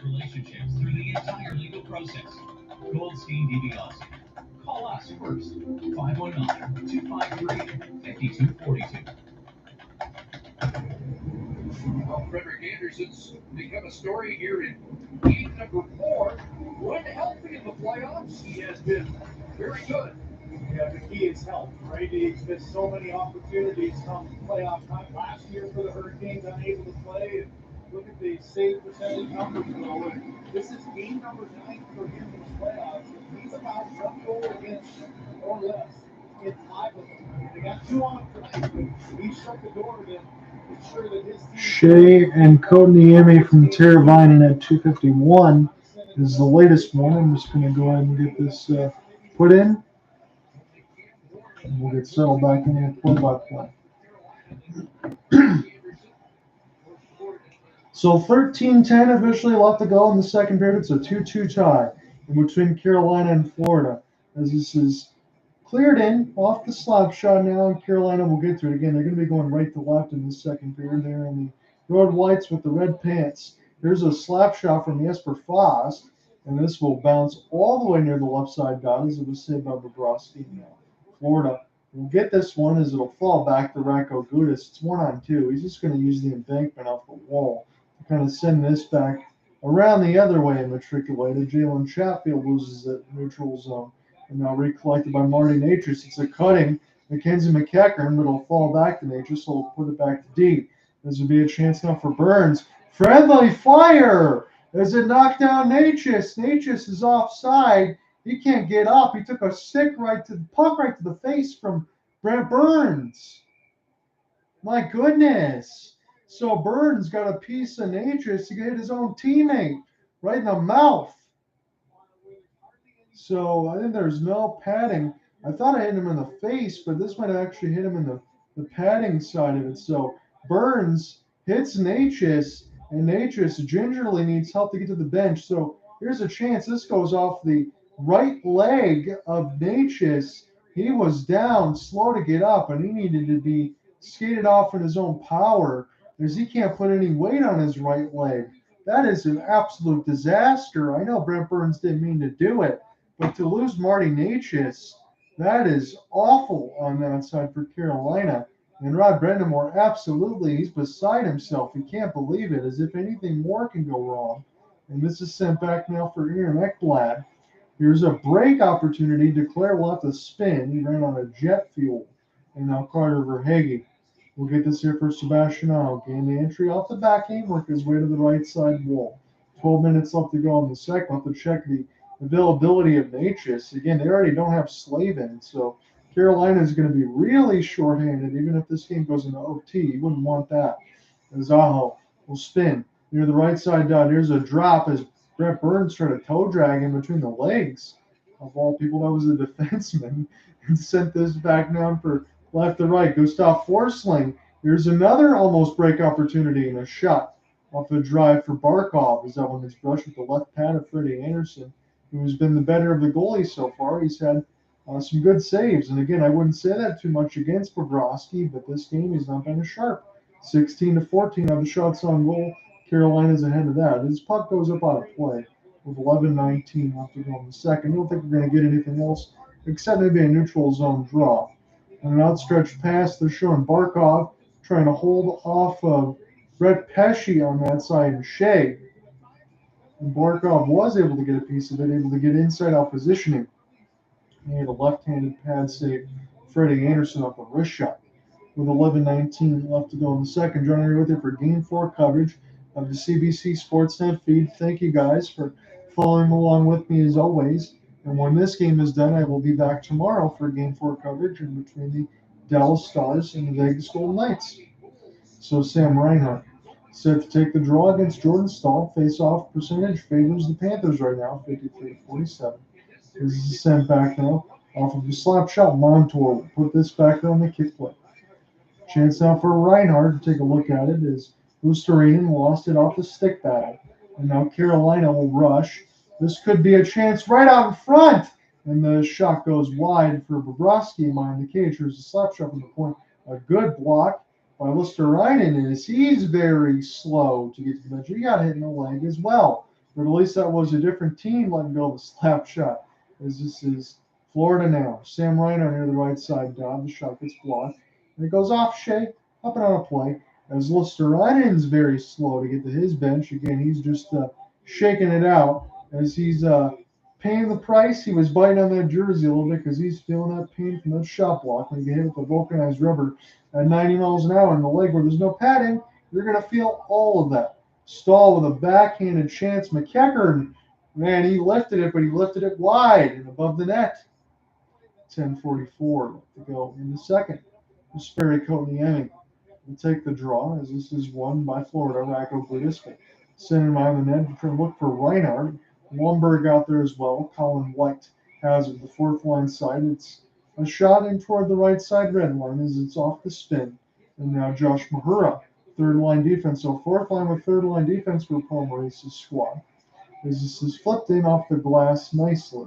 And now Colin White will get this one across as Stahl lost it. Lundberg did as well. Lundberg will spin back around. Look what I found. Played off the backhand. Set it out in front. Scores! What a drop for Lundberg! It's 3-2.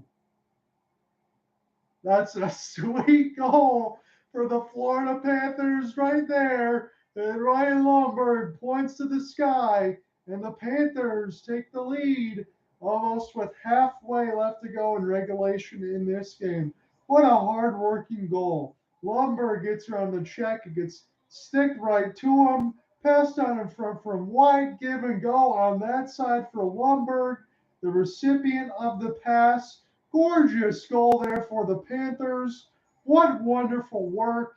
And it's 3-2. That is absolutely terrific. Colin White drops it off to Lundberg. That is exactly how you do it. That is a fantastic goal. 10:05 left to go in the second.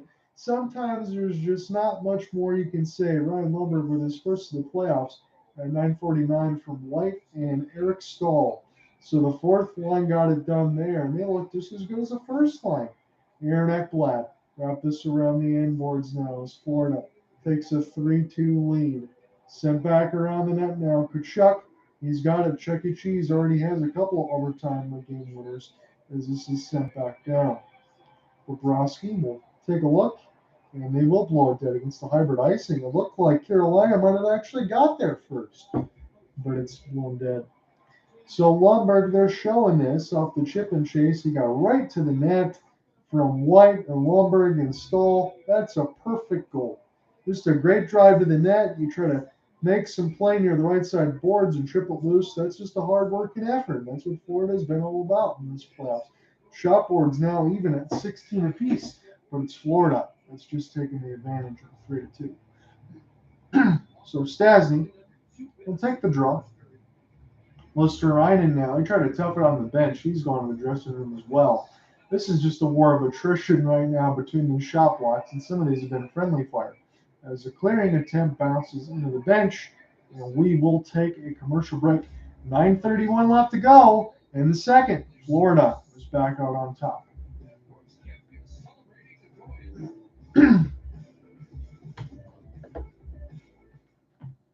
I can't believe this place is ours. Should we go with Sunset Marigold or Red Ice Susan? Oh, you were the pay specialist.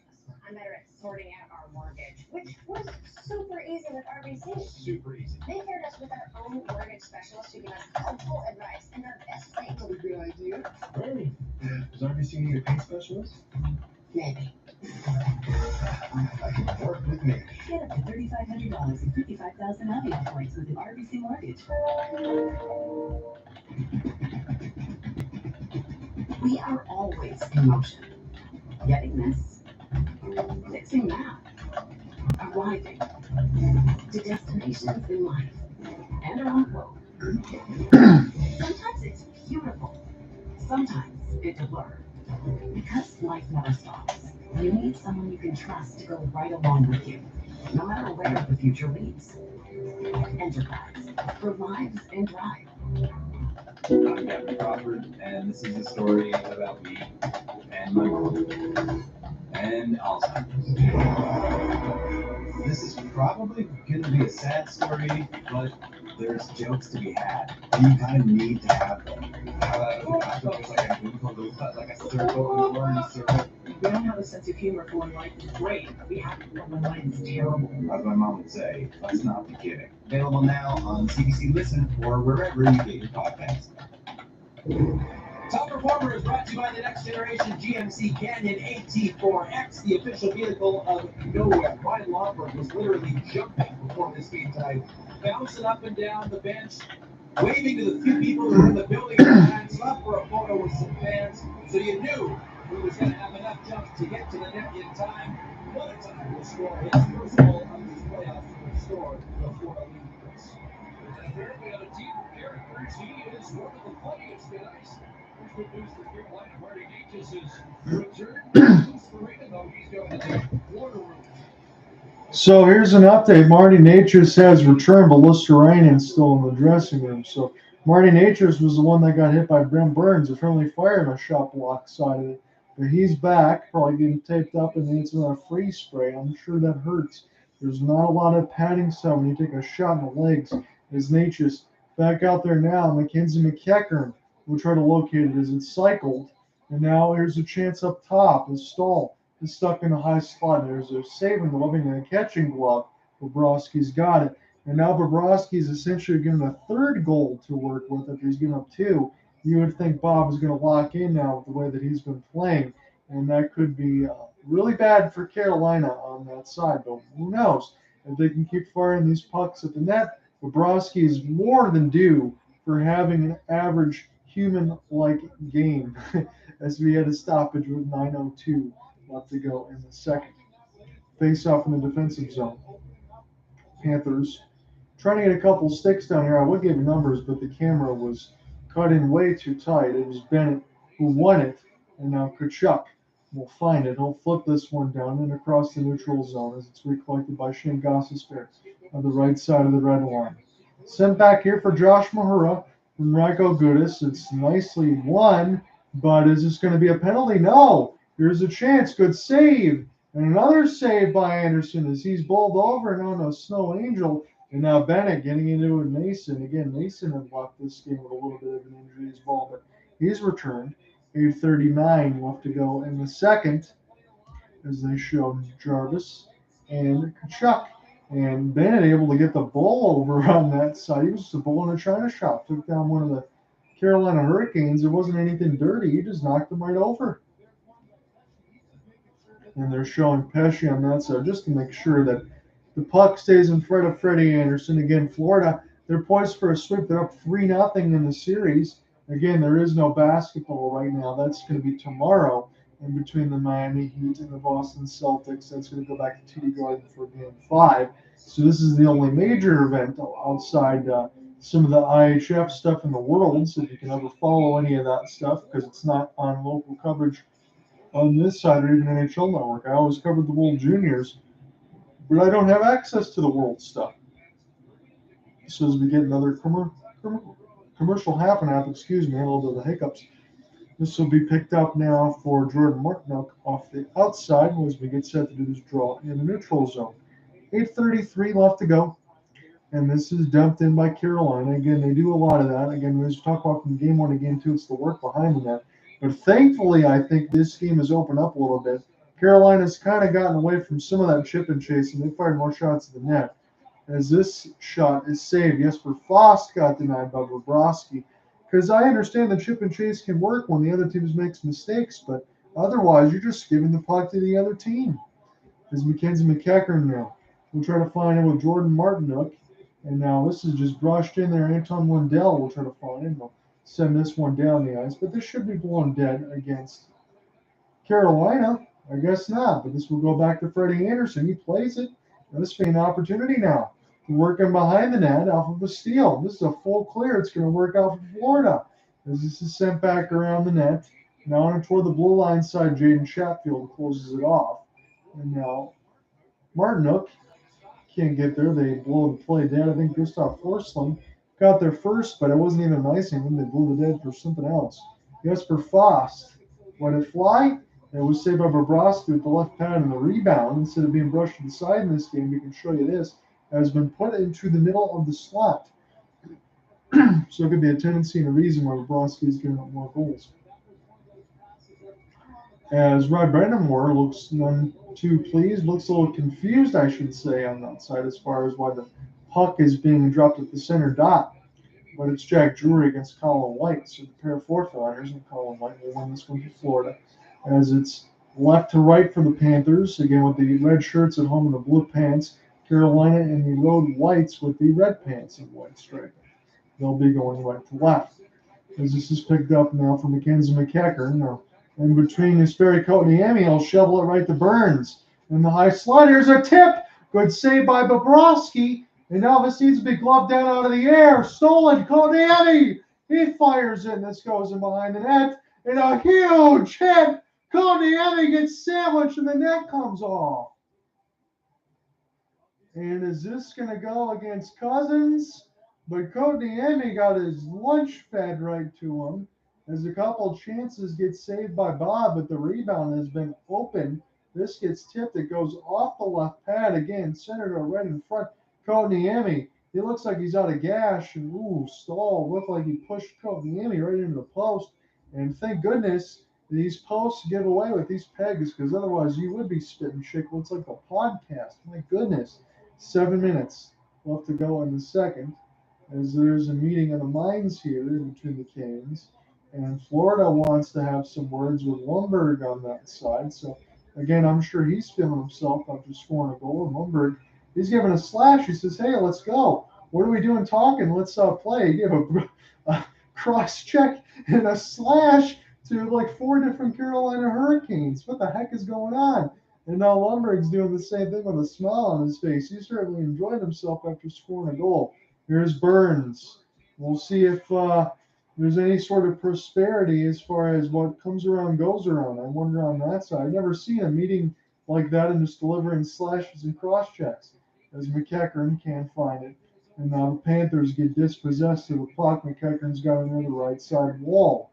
And recollected now by Florida one more time. Near the left side as a check is thrown out there. And this is slid in across the blue lines, where this will be back here for McKenzie. Drop it here for Brent Burns. And they've really shoveled the lines. As Carolina's got it now. They'll fire this wide. They couldn't find the glove hand of Bobrovsky. And now it's a race for Barkov. But it gets sticked away by Brent Burns and dumped in. Barkov will go ahead and take his change for Paul Maurice's squad. Florida up 3-2. They're trying to finish off this series. 6:05 left to go in the second. And declare and is offsides with Verhaeghe, and the play is blown dead. So physicality, it's like that, especially on that Forsling. Got his face almost smashed in the glass there by Stahl. And again, these hits have been very, very physical on that end. Shots now read 21-17 as far as the shots on goal. Hits are 21-14 for Carolina as well. I think Florida does have the face-off advantage, but we'll get the second period stats reset when we get to those. So, Jesperi, we'll have it as we have 5:55 left to go in the second. Then we're looking for game 4 coverage. So 3-0 series lead for Florida. Here's a crisscross pass in the middle of the slot now. Florida spins, fires. This one gets blocked, goes in off of the Kane's body, and a nice play in between the knees into under Drury, as this will fall back. Recollected now for Stahl. Again, you'd like to see him put on a little bit more jets and just not allow Carolina to catch up to them. I understand you're an older player, but hate using that body to try to pin, because if you don't pin, then you turn the puck over, as it's declared. And we'll go ahead and get to it now with Bennett. Bennett will stick check this. Tkachuk sends it across for Nick Cousins, and the shot goes fanned in off the skate blade as Cousins gets knocked down. So does Bennett near the right side. Bennett now will try to backhand this into the opposite side of the red line, centered out in front. This bounces off a couple of Carolina bodies, and Shea hits this off a skate plate as this is dumped in. Freddie Andersen has it, and so wrap it around the inboard. Stolen by Florida, though. Is having near the left side, dot short side chance. This one gets blocked aside, and Cousins will recollect it now. We'll try to do the same near the left side dot with the help of Bennett as it's flipped down. Again, Brady Shea and Jesperi, they've got about 1:30 of time on ice. And this shift as it's sent back in now off the backhand. And now Cousins, he's by himself. Here's a sauce pass. And that was a little bit of an interesting decision instead of taking a shot, as Carolina will get to it. Seth Jarvis He's dispossessed off a 1-on-4 as one of the Canes will finish a check, and a penalty is called. This one is against Carolina, tripping as plain as day right in front of the zebra. And with 4:15 left to go in the second, Carolina is going to the box yet again. This one is Brent Burns, and Florida's got an opportunity on the power play. Come right back. We'll see if Florida adds another one before the end of this second period. Grandma doesn't count as vacation. When you decide to go without amusement, no. When you decide to go to Hawaii, aloha. Turns out you're beach people. I think you're beach people. Slow up, slow down, boys. You know you love it. And did you know they like ceviche? And best of all, the hotel has babysitters, so you have a date night. Remember those? With Amex, it's never a question of if vacation will actually feel like vacation. It's when. We're seeing EVs more every day. Good to know there's one that can still make people say, you don't see that every day. Because it's the only EV that's an F-150. The all-electric F-150 legend. Explorer looked far and wide for it. It took 200 years to find the gold. I can find gold online in seconds. And gold has been a safe haven in times of turmoil. And gold has even kept its value through inflation. Well, in a gold plating, except for you. Invest.gold. Visit invest.gold to select gold every asset.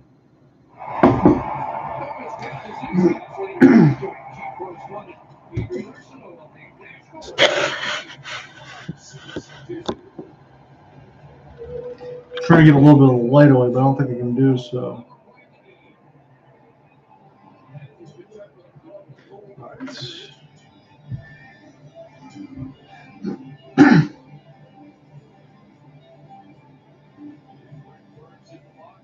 So Brent Burns is in the box now, and Florida is on the power play. They're 1 for 2 in this game so far. Here's a chance right out front, backhand! And this one goes off the post as Barkov gets cross-checked down. It's kept in by Verhaeghe. And now Bennett near the right side wall. As this will go back for Brandon Montour. Right back around for Tkachuk.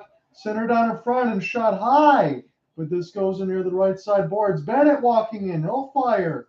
And this one will just go across the blue line here for Brandon Montour. 3:40 left to go in the second. It's recollected now by the Panthers. Panthers able to gain the entry now for Reinhart and toward the right side dot. As it's sent back around, Pesce will fire it down the ice. Again, no Jacob Slavin. He's not returned. Barkov is back into the bench. Again, he missed pretty much most of the game after the first period from a lower body injury, but immediately he got the first point of the game from a primary assist as it's dropped. Therefore, Sam Reinhart in around the boards under the left side red line. Reinhart in behind the office of Freddie Andersen as it's recollected by Marty Natchez. Sebastian Aho racing and shorthanded. Power move and a pass across. The shot goes wide from the left to the right of the crease as Florida dodges a shorthanded bullet. Here's Aaron Ekblad gains the offensive zone entry. Sent back around for Bennett, but this bounces in between some skate blades. And now turned over. Tkachuk tried to center it right out in front for Reinhart as this bounced in off of a Florida body. Sebastian Aho by himself. It's 1-on-3. Here's a sweet-looking drop pass. Teravainen sets it back up. This one goes off the outside of the cage. And Florida's got it back on their power play with 10 seconds left to go by the time they gain the offensive zone entry. Carolina try to get this out, and they do. They'll try to transition now as this will bounce in between Brady Shea and dumped in. So Florida doesn't score on their power play, but they do kill more time. 2:10 left to go in this second as this is try to get moved left to right, gaining across the red line here for the Panthers. It'll fall back to Freddie Andersen. Play with the goal stick. It goes high and off the window. Recollected by the Panthers. Trying to backhand this out in front for Carter Verhaeghe, but nobody was home. And now Carolina quickly try to send this the other way, but the 4-4 check. They're pressing. As Eric Stahl will get this across. Again, Ryan Lundberg got a piece of it as part of the fourth line side. That's what's out there now as the play gets blown dead. It's going to be a Panthers penalty with 1:43 left to go in the second. I'll pull up the ESPN box score to see what that's going to be on. Carter Verhaeghe is going to go ahead and take this penalty on that side. They're showing some action on the CBC Sports Center. And off the post was Barkov, and he got absolutely cross-checked and no call on that side. Sebastian Aho shorthanded near the left side, trying to find a cutting Jalen Chatfield, and that pass went a little too far. And Pesci and Verhaeghe got all entangled up, and the stick got stuck in there with a hook call for Verhaeghe. So it's going to be a Carolina power play. Essentially, it's going to be the whole 2 minutes unless they score early. 1:35 left to go in the second period, about 150-something on the power play side. Here comes a slapper. The one-timer is knocked up in the air near the left side. Marty Natchez couldn't find it. It was just a vulcanized rubber that was spinning all over the place. And they'll fall back to Freddie Andersen. Brent Burns has it off the drop as it's Sebastian Aho gaining the entry across the Panthers logo. Again, he was out there for the kill. Now he's immediately got to be out there for the power play. So no rest for Sebastian on that side. This is dumped in for Forsling. And they'll pick back up by Florida as Forsling will recollect, send this one back down to Freddie Andersen. A minute left to go here in the second stanza. Florida is up 3-2 in this game. They're up 3-0 in the series. They want to sweep. Aho, Teuvo Teravainen. He's got a goal in this game. Oh, set it out in front. Good save, Bobrovsky. It's loose in between the circles, and Florida will find it. They escape, and they'll get this now on the offensive end. Forsling with a shorthanded chance, and that goes high off the left side of the window. That was an 82-mile-an-hour wrist shot as this is sent in deep. The Carolina power play at 45 seconds. The game clock at 27 seconds of the second says Bob Chance are going all across FLA Live Arena. Kotkaniemi with the soft side of the air. Jack Drury around the end boards. And this will work around indeed. Jesperi Kotkaniemi. Shane Gostisbehere near the left side of the blue line. Off the spin. Gostisbehere to Kotkaniemi. He's patient. Drop it back here for Ghost.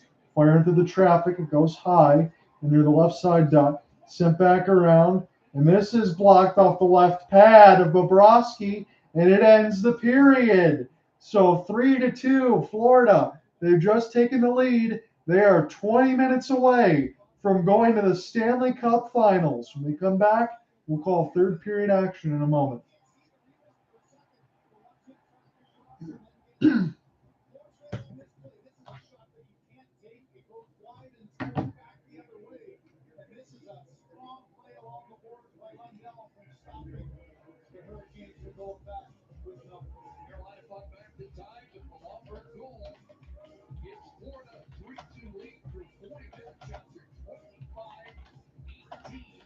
For the Hurricanes, who are on the break here. Panthers with the lead in the series 3-0.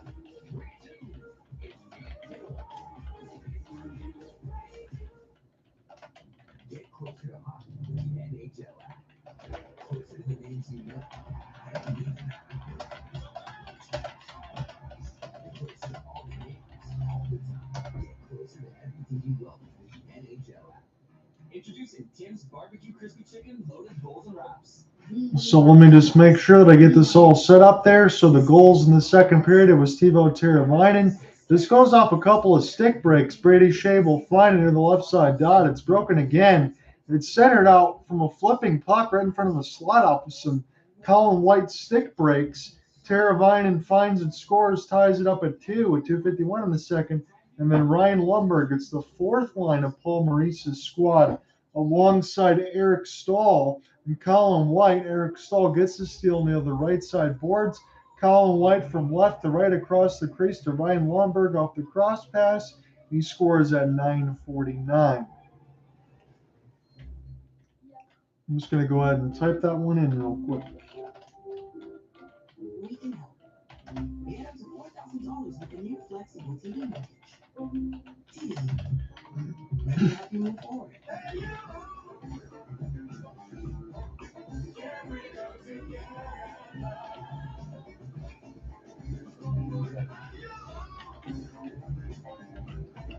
You got us. We got now. Smart So it's 3-2 after 2, and I'm going to give you your team stat resets right now.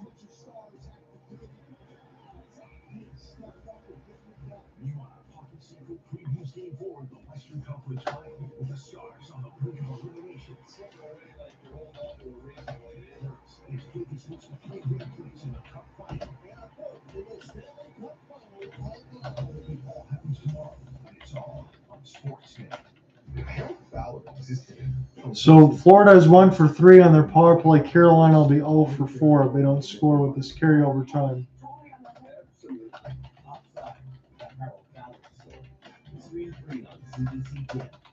William Burnout is not a murderer. Someone is jumping through time dimensions and messing with my memory. Shots on goal, 26-18 for Carolina. Hits. We're seeing EVs more every day. Good to know there's one that can still make people say 29-14 for the Canes as well. you don't see that every day. Because it's the only Face-offs, F-150. 23-20 for the Panthers. The all-electric F-150 Lightning.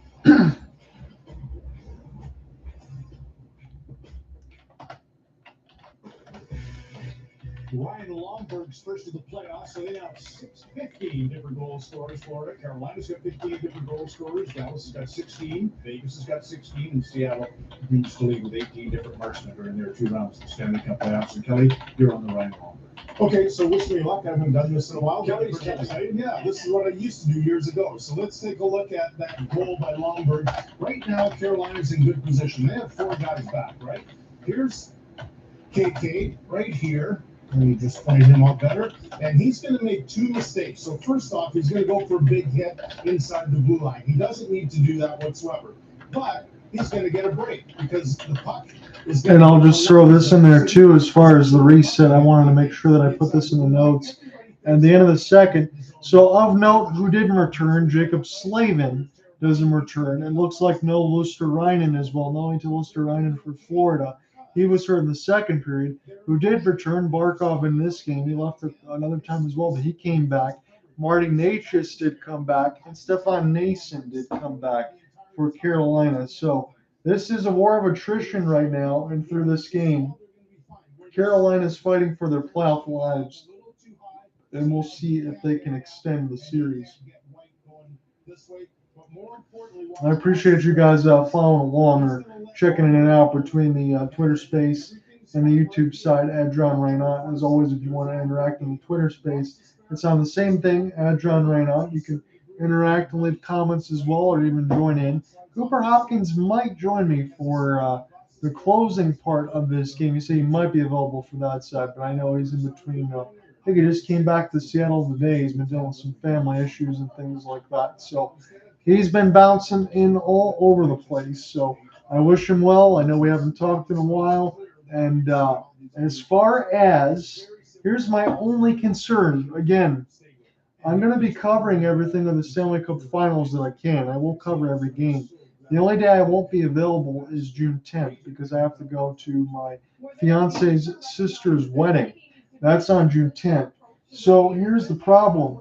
If these series end in 2 sweeps and the NHL does decide to flex schedule, and I understand that's all about people behind the scenes and get everything together, but if they flex, this could be an opportunity where I miss a Game 5 or Game 6, and that might be a time where the cup gets lifted, and I might not get a chance to call it.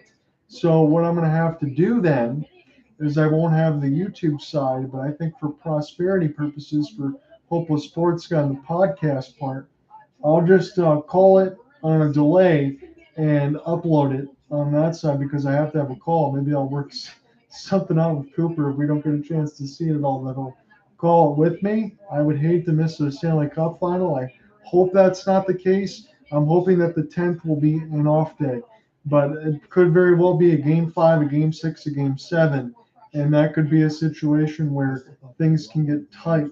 So I'm hoping that's not the case, but if it is, it is. I can't get out of it on that side, so hopefully everybody can understand.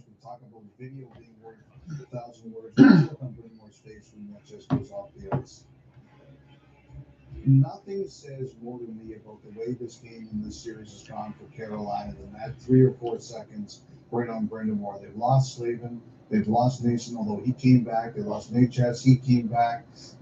Andersen's giving them a great game. They've beaten Bobrovsky twice, and they're still losing potentially 20 minutes left in their season. Brind'Amour always rolls 7 with his decisions. He's had that kind of tenure there.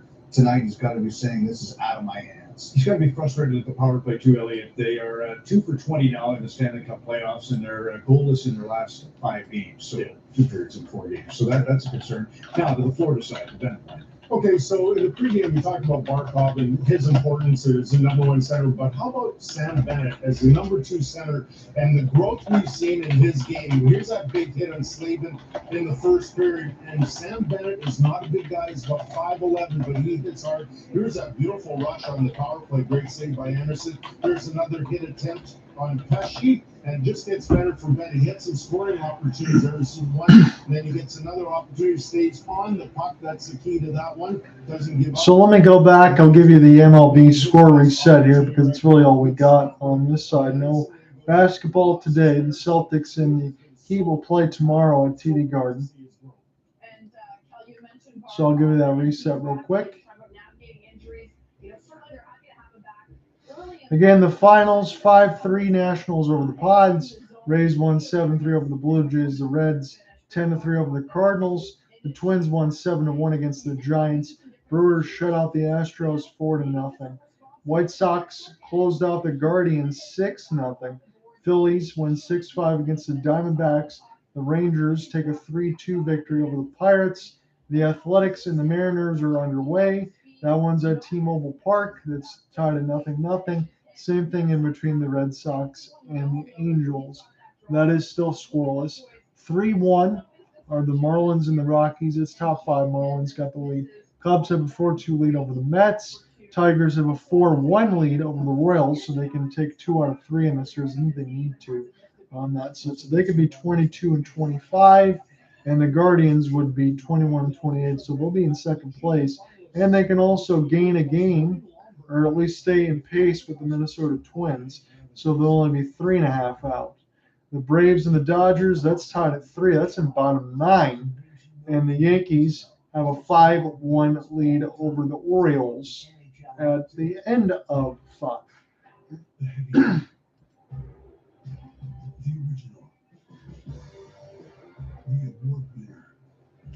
So 2 of the best teams in the league are in the AL East. The Tampa Bay Rays, they have the best record, 36-15, and the Orioles have the second best record. They're 31-17. Everybody knew that they were coming, but you didn't expect it to be so soon. Even last year, Baltimore Orioles are on the same side. Texas Rangers are 31-18. And in the National League, I thought the Dodgers were supposed to be starting to fall off a little bit. It doesn't seem like a 31-19, 620 winning percentage. It's Atlanta Braves 29-19, 604, and 29-21 for the Diamondbacks. So in some ways it tells you it's still early, but when you think of that bottom of that lineup, besides the Oakland Athletics, they're 10-40. The next 3 worst teams are all in the AL Central. Kansas City Royals at 15-36 if they lose tonight, 21-30 for the White Sox, 21-28 for the Guardians, 21-25 for the Tigers. They could be 22-25 if they win. So the only difference on that side is the Minnesota Twins. So in between that and the Tigers, that's only a 2.5 game split. That tells you how bad the AL Central is, but you got to take what you can get. That's why you can get Rogers 5G mobile plans now as low as $55 a month and count on more value to come because we're with you all the way. Excuse me for Canada's hottest young couples. Thank you. I don't have hands. ... We're going to talk about it. It's so cringe. Sensing a lot of pushback. The new wave of stand. So in the middle of the second intermission, we gave you the reset on the baseball scores. We gave you a reset on the game so far. But right now, it's still Florida with the lead. They've got a 3-2 advantage heading into the third period. They will have to kill about 30 seconds of power play time, but they're 20 minutes away from going to the Stanley Cup Finals.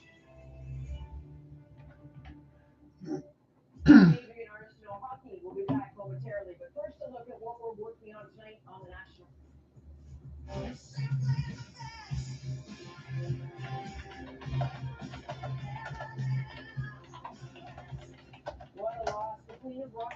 Tina Turner has died at the age of 83. We look at her legacy and her imprint on today's music.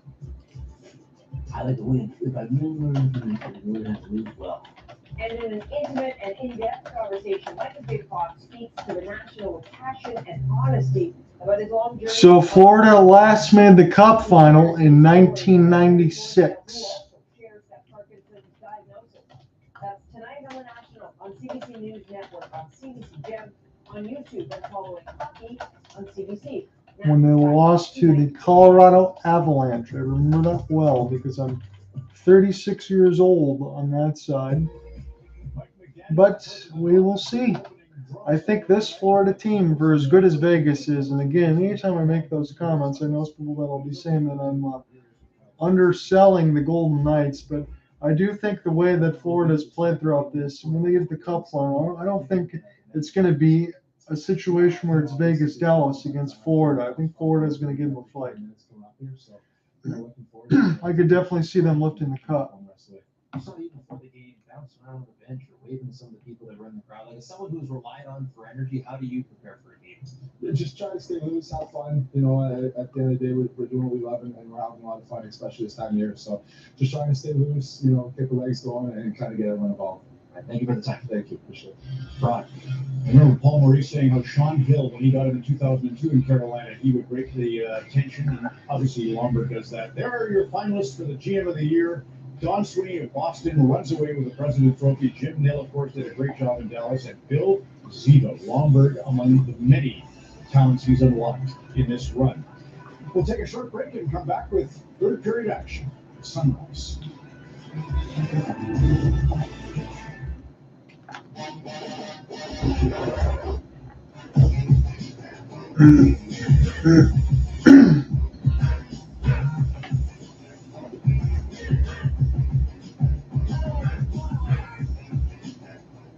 One day you might realize going to grandma's doesn't count as vacation.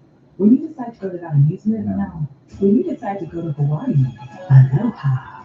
Turns out you beach people. I think we're beach people. Whoa, whoa, slow down, boys. You know you love it. And did you know they like ceviche? And best of all, the hotel has babysitters, so you have a date night. Remember those? With Amex, it's never a question of if vacation will actually feel like vacation. It's when. It's just not right. Nah, I need to try something. Oh.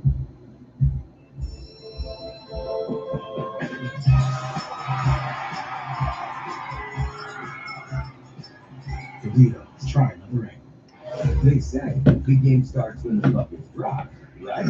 Wrong.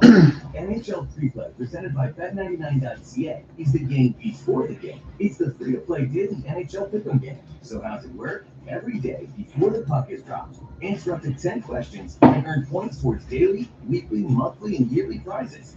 It's that easy. Score big with the game before the game. Sign up today at NHL.com/NHL Pre-Play. Are you ready for a total physical and emotional transformation? Yeah!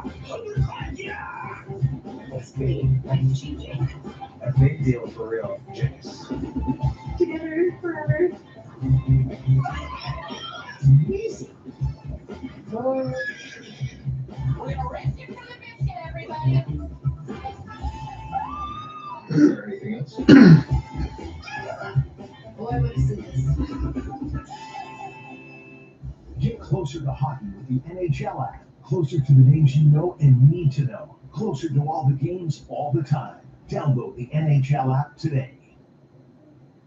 Whether you're at Rogers or Hans or Maria's, there's a Molson with your name on it. Canadian, XL, Ultra, Molson, everyone in. You guys ready?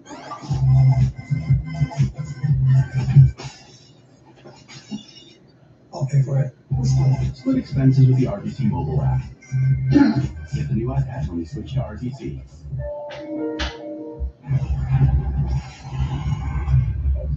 Is coming.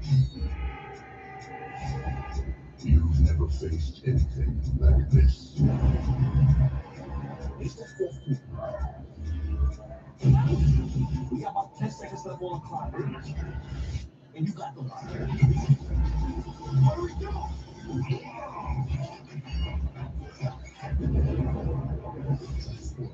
Rise of the Beasts, only in theaters June 9th. Back in South Florida, a 1-goal lead again for Florida. Matthew Tkachuk when he was first introduced as a Panther.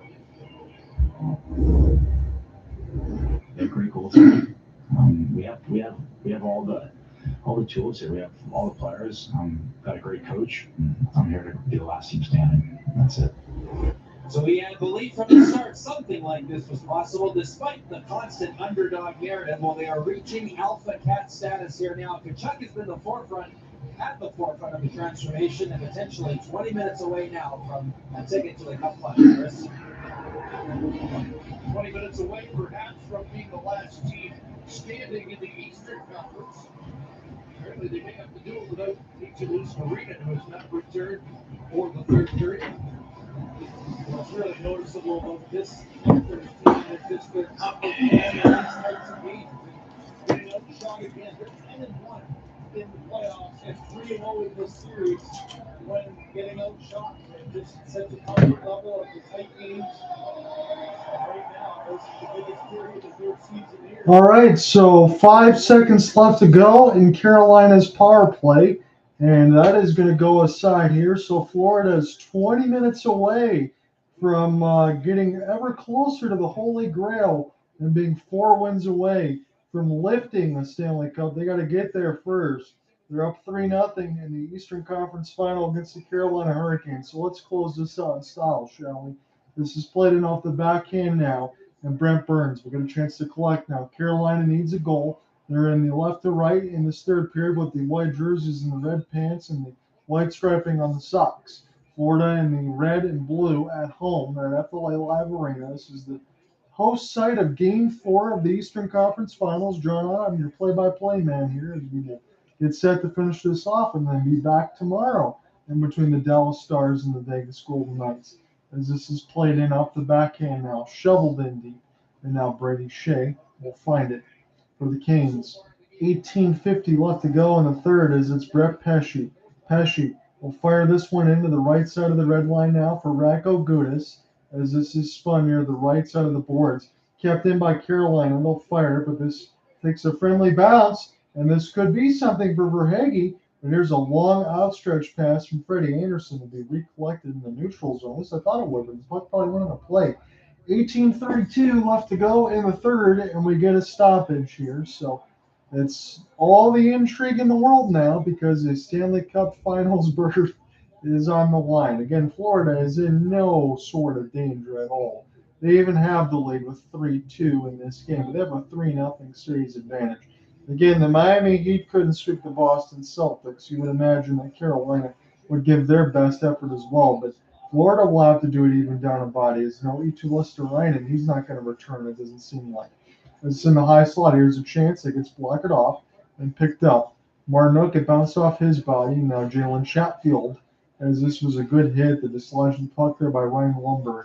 And now near the left side, Carolina will fire this down and across the red line. And Josh Mahura will put this in deep there for Jordan Martinook. And so Martinook's got it. Will take his time, essentially. He'll to get set up here left to right here for Carolina. 26-19 on the shot board. Carolina out in front of that, but they're down a goal. 3-2. Florida's got it. And their own end. Montour will bank this into the neutral zone as this goes away from Seth Jarvis and back down for Jalen Chatfield. Leave it here for Jarvis now. Good active stick check, though, by Florida. As Jalen Chatfield tried to recollect the puck off the backhand, but this goes in the netting. And on the play, we get a stoppage with 17:32 in the third as we get a commercial half and half side. So thank you guys for joining me on the YouTube and the Twitter Spaces side on that end. And again, I'd have to go through the language translation on that side to go ahead and get your answer there. If I can do that, I'll look at it in the question side. But the score is 3-2 for Florida, and they got a 3-2 series lead. 17:32 left to go in regulation. As this is recollected by Florida, turn and shoot in behind the cage of Freddie Andersen as Matthew Tkachuk has it now. Jesper Fast with Brent Burns. Brent Burns will jump this pass across, and the Canes will gain an offensive zone entry as this goes up in the netting. This bounces away from the referee, who had to duck for a moment. 17:15 left to go in the third. The shot still lead 26-19. So Carolina is down to 11 forwards and 5 defense. Mason gutted it out. He's not going to return, and Jacob Slavin already wasn't going to return after the first. So again, you push this into OT, you would think Florida already has an advantage anyway because they have more bodies. They're losing Listerainen, but they're not down a forward and a D-man like Carolina is. So for Carolina, what else could go wrong? On the other side, if they lose this one, they'll be 0-12 in the Eastern Conference Finals in a recent stretch. Anthony Duclair tried to center this out in front, but this is picked up near the right side boards as Burns will dump it all the way down. This should be a hybrid ice. No, it's not. Florida's going to get a chance to win this one. This one's been last touch off one of the Florida skates, and Verhaeghe will push it the other way. Time is going to start to become a factor here soon, and I will make mention of it. 16:35 left to go in the third as Bobrovsky will hold. Mackenzie McEachern was there, so he couldn't play the puck, and Carolina will get an offensive zone draw. So trying to go up the middle, and Aho, I think, might have taken a stick up high. Let me take a look at this. For Gustav Forsling off the backswing, it caught Aho right in the face, and the ref who was trying to get out of the way of the puck on that side didn't see it. Nobody could call it. My goodness. All the young kids, young Florida fans on that side getting some ice cream and enjoying it. I hope that they understand at some point that they have a chance to maybe witness a Stanley Cup Finals berth. But there's still tons of time left. 16:30. As Mackenzie McEachern now try to get this one alongside Shane Gostisbehere to get around a hit. As this goes in between the wall, but this will be recollected by the Canes. Try to center it up from a stall pass and spin around Shea.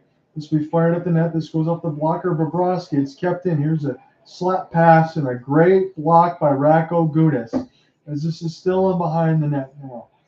And now Natchez will try to find it. And we flip back in again one more time by Gostisbehere, Florida. They're staying ever patient in their own end. Eventually they'll find a way through. And now they do. 15:50 left to go in the third as this is picked up off the backhand now for Jordan Staal. In between his brother Mark on that side of it. Recollected now by the Canes with Sebastian Aho. Put this in around the net. And now Jalen Chatfield will put this back around Burns with a bomb. And this one was blocked at 91 miles an hour. And the play is stopped at 15:33 left to go in the third. We'll have to see what for. They're going to call something against Radko Gudas. Is Florida going to go to the box? It looks like Gudas with his mannerisms, he's going to be sitting in the box either for a slash or a cross check. So he's behind the net. He gets the slash up high a couple times, and he got a piece of stall. So there was about 4 times he was able to get away with it. On the 4th time, they just decided to put him right in the box. So Carolina gets a power play, and I just put these numbers in, and they were updated. So let me go back into the notes. So if Carolina doesn't score again, they'll be 2 for 22 in their recent power play opportunities. They're 0 for 3 with 6 shots in this game. So this is a must score right now, even with 15:33 left in the third. So Jordan Staal against Barkov. A good opportunity goes out in front. This goes off the left blocker of Bobrovsky. And again, the rebound control has been right out front. It seems like something Carolina should take advantage of. Brent Burns, there's another one, and this one is right in the breadbasket of Aho. That was much better coverage there for Bobrovsky. There was no rebound, and that was a really good save as we get a stoppage with 15:19 left to go in the third. So Aho was playing the off wing, and he got a slap shot and a feed on the other from Burns to Aho. As they normally set up Natchez for these, Aho is getting an opportunity to go ahead and take some of these slap shots. So I think Aho is going to play on the off wing again, and this one is also going to be for Marty Natchez and Seth Jarvis. So it'll be Barkov set to take the draw. This will fall back to Brent Burns in the high slot. 15:15 in the third. Shot goes wide off the right side wall. Sebastian's got it. Near the right side dot. Off the back skate. Leave it here for Burns. Here comes the slap shot. One-timer. This one is off the outside of the cage. That was at Natchez at 95 as this is flipped down the ice. So Panthers get it clear. Freddie Anderson's got it. 1:20 left to go in Carolina's power play. I feel like it's something that they've got to have. Sebastian Aho with the drop pass here for Marty Natchez. Gaining entry off the backhand. Leave it here for Sebastian near the right side alongside Jarvis. This goes in the high slot to the defense here for Brent Burns. Played in off the backhand. Teravainen takes a look as it's Jarvis. Here for Sebastian Aho. Jarvis will spin. Play off the backhand here for Brent Burns. Now in the high slot. Jarvis trying to keep this alive. He falls down, loses the puck, and Florida able to clear it. 45 seconds left to go on the Canes power play. 3-2 is still your score. Florida is out in front. They're looking for a Stanley Cup Finals berth. As this one's dumped in. Shoveled down the ice, but it's not out. Carolina holds off the bended knee, trying to make a play in front of the net. And here's a slap shot. Good save by Bobrovsky. And now those rebounds are starting to not be had. 14:03 left to go in the third as the towels wave at FLA Live Arena. Big Bob makes the save. 30 seconds left to go on Carolina's man advantage. Jesper Foss was the one that set it up in front. He threw it back out to Burns. Aho tried to get a tip. Bobrovsky was there. He stopped all of it. 32-19 on the shot board in favor of Carolina. Florida's out in front of this game, 3-2, as the face-off is won by the Canes. Now near the right side wall, Florida at least gets this into the neutral zone. So Jesperi Kotkaniemi will fire this around the kick plate. Recollected now by Florida. Played in off the backhand. And now Florida might have something on a 2-on-2. They'll just wrap this around the inboards off the wrist shot. Barkov will take a look at it. The captaincy did miss most of the game from the first period side, but now in this game he's been back. He only missed a handful of minutes with a little bit of an injury as he came back. Kotkaniemi, as this was shoveled out in front and stalled, able to find the entry there off the back pass. And now Tkachuk, here's a drop. Rako Gudis was flying in, and this one goes wide. This Carolina will throw it all the way down the ice, and this will be recollected now. Chance for Brandon Montour. And Sam Bennett will spin, and he almost gets pickpocketed there by Jordan Martinook. He is able to find the steal. And now Mackenzie McEachern is Martinook trying to get some puck possession to get centered out in front. It'll fall to Brett Pesce. Pesce now near the right side wall, as it's now near the left side dot. Recollected by the Panthers, but only for a moment as Lindell's being worked over. Stahl trying to help there. Jordan Stahl for Carolina, as now it's Nick Cousins. So just chip this in across the red line. He falls down hard after taking a check, but the play is still live. It's going to be the Canes going left, right in this third period with the road white jerseys and the red pants and the white striping as it's dumped in. This goes a little bit too far for Lindell. Off the backhand, Carolina has it. They're patient. Pesce will fire it out, and it goes off a Panther's body. And now this will be an opportunity for Anthony Duclair. They'll shovel this pass for Carter Verhaeghe. This will work as a clear around the inboards here for Barkov. As the time continues to dwindle away, it's sent back in. Barkov try to bank it off the outside of the cage, but the Canes will find it with 12:05 left to go in the third. This one's flipped back down the ice for Gustav Forsling, as he'll relocate this puck. Now I'm behind the office to Sergei Bobrovsky. Florida will look to start again. Here's an entry pass from 150 feet. This goes off the stick of Andersen. Burns will fire it all the way down, but it doesn't hit anybody. So it's iced against Carolina. They can't make any personnel changes. Florida's got an offensive zone draw coming with 11:53 left to go in this third. So John, I'm with you for Game 4 of the CBC Sportsnet coverage. And no matter what happens, I will be here for Game 4 tomorrow in between the Golden Knights and the Stars. We could be covering 2 sweeps on that end, and we'll see if the NHL moves up their coverage, or with all the publicists and everything else that they have, everything will situated, that maybe when I miss June 10th side, hopefully I don't miss a Stanley Cup clincher as this one goes up and on a play. We'll go to a commercial break. 11:47 left to go in the third. Florida is up 3-2.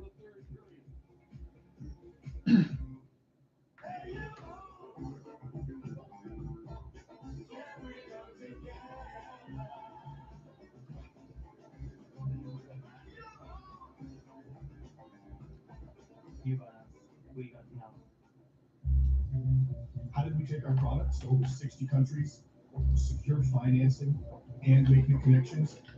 Simple. We saw the future, and Export Development Canada helped us not do it. Discover the export impact today. Maple City Marine is one of the largest Bennett and pontoon boat dealerships, all powered by Yamaha Outboards. The LX model provides a blending of superb craftsmanship, rugged build quality, and premium finishes. Maple City Marine, celebrating 75 years of taking families boating. You're involved in an accident and suddenly you're faced with unexpected bills. What can you do? The insurance company wants to settle fast and settle cheap. We won't let that happen. So we're in the middle of a commercial break here. We're almost halfway through the regulation of the third period, and Florida's still up 3-2. They're trying to get to a Stanley Cup Finals berth. The last time that Florida did that was 1996 against the Colorado Avalanche when they lost. Again, that was a whole era and recency side of it between Colorado, Dallas, New Jersey, and the Detroit Red Wings in the mix of all of that. Back in the good old days for me, as far as the Red Wings and everything else is concerned, I'm still waiting on a rebuild. But at least Steve Eisman's here and Ken Holland's team lost on that side. So I don't have to be so bitter because he was fine before this salary cap era, but after that, not so much. So Florida is trying to make the Stanley Cup final. The Vegas Golden Knights are trying to do so as well. That'll be our coverage tomorrow on that side between the Dallas Stars. Last time they did so was in 2018 when they lost to Ovechkin and the Capitals. If it is Florida and Vegas, it's two teams that have never won a cup before, so we will see history. Carolina last won in 2006.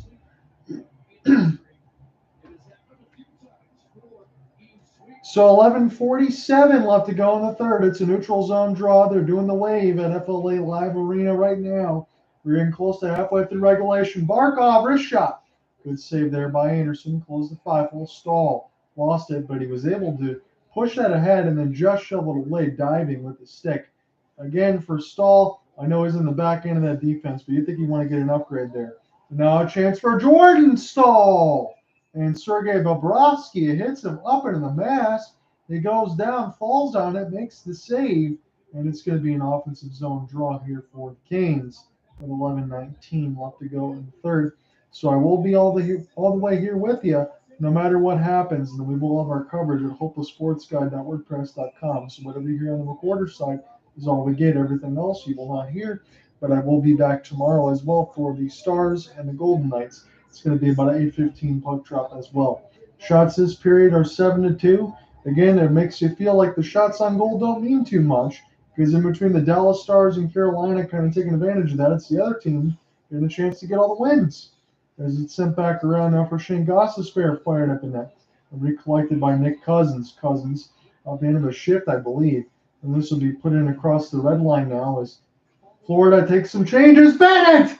He was open right in the middle off a change, streaking down the middle of the ice. And Freddie Andersen with a huge stop as we get a stretch of play at 11:01 in the third. My goodness. So Bennett, that was a great pass from Tkachuk. He was able to lift it. That was in the armpit, left side armpit of Freddie Andersen.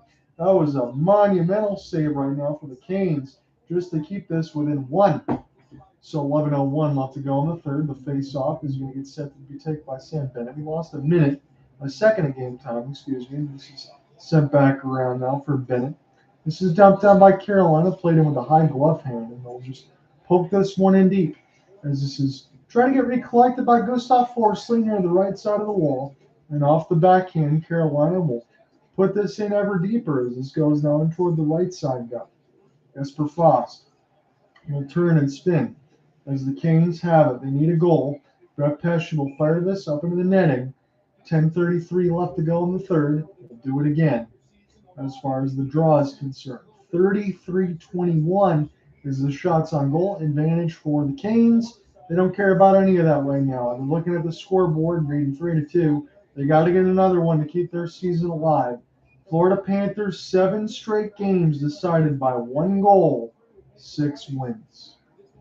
Bring on the Rats. That's what the sign says on that side from some of these towels. And the fans, they want to be able to throw them, but then make sure that none of the other players trip on that when they do a celebration, because I imagine there's going to be a dog pile if they get there. So off the end of the change, Barkov will go ahead and bounce off his skate, and they're going to allow Carolina to gain the middle entry. And now it's turned over, trying to find a pass for Teravainen. And Verhaeghe will get to it. Spin, and offsides is Florida. So we'll get a neutral zone draw with 10-12 left to go in the third.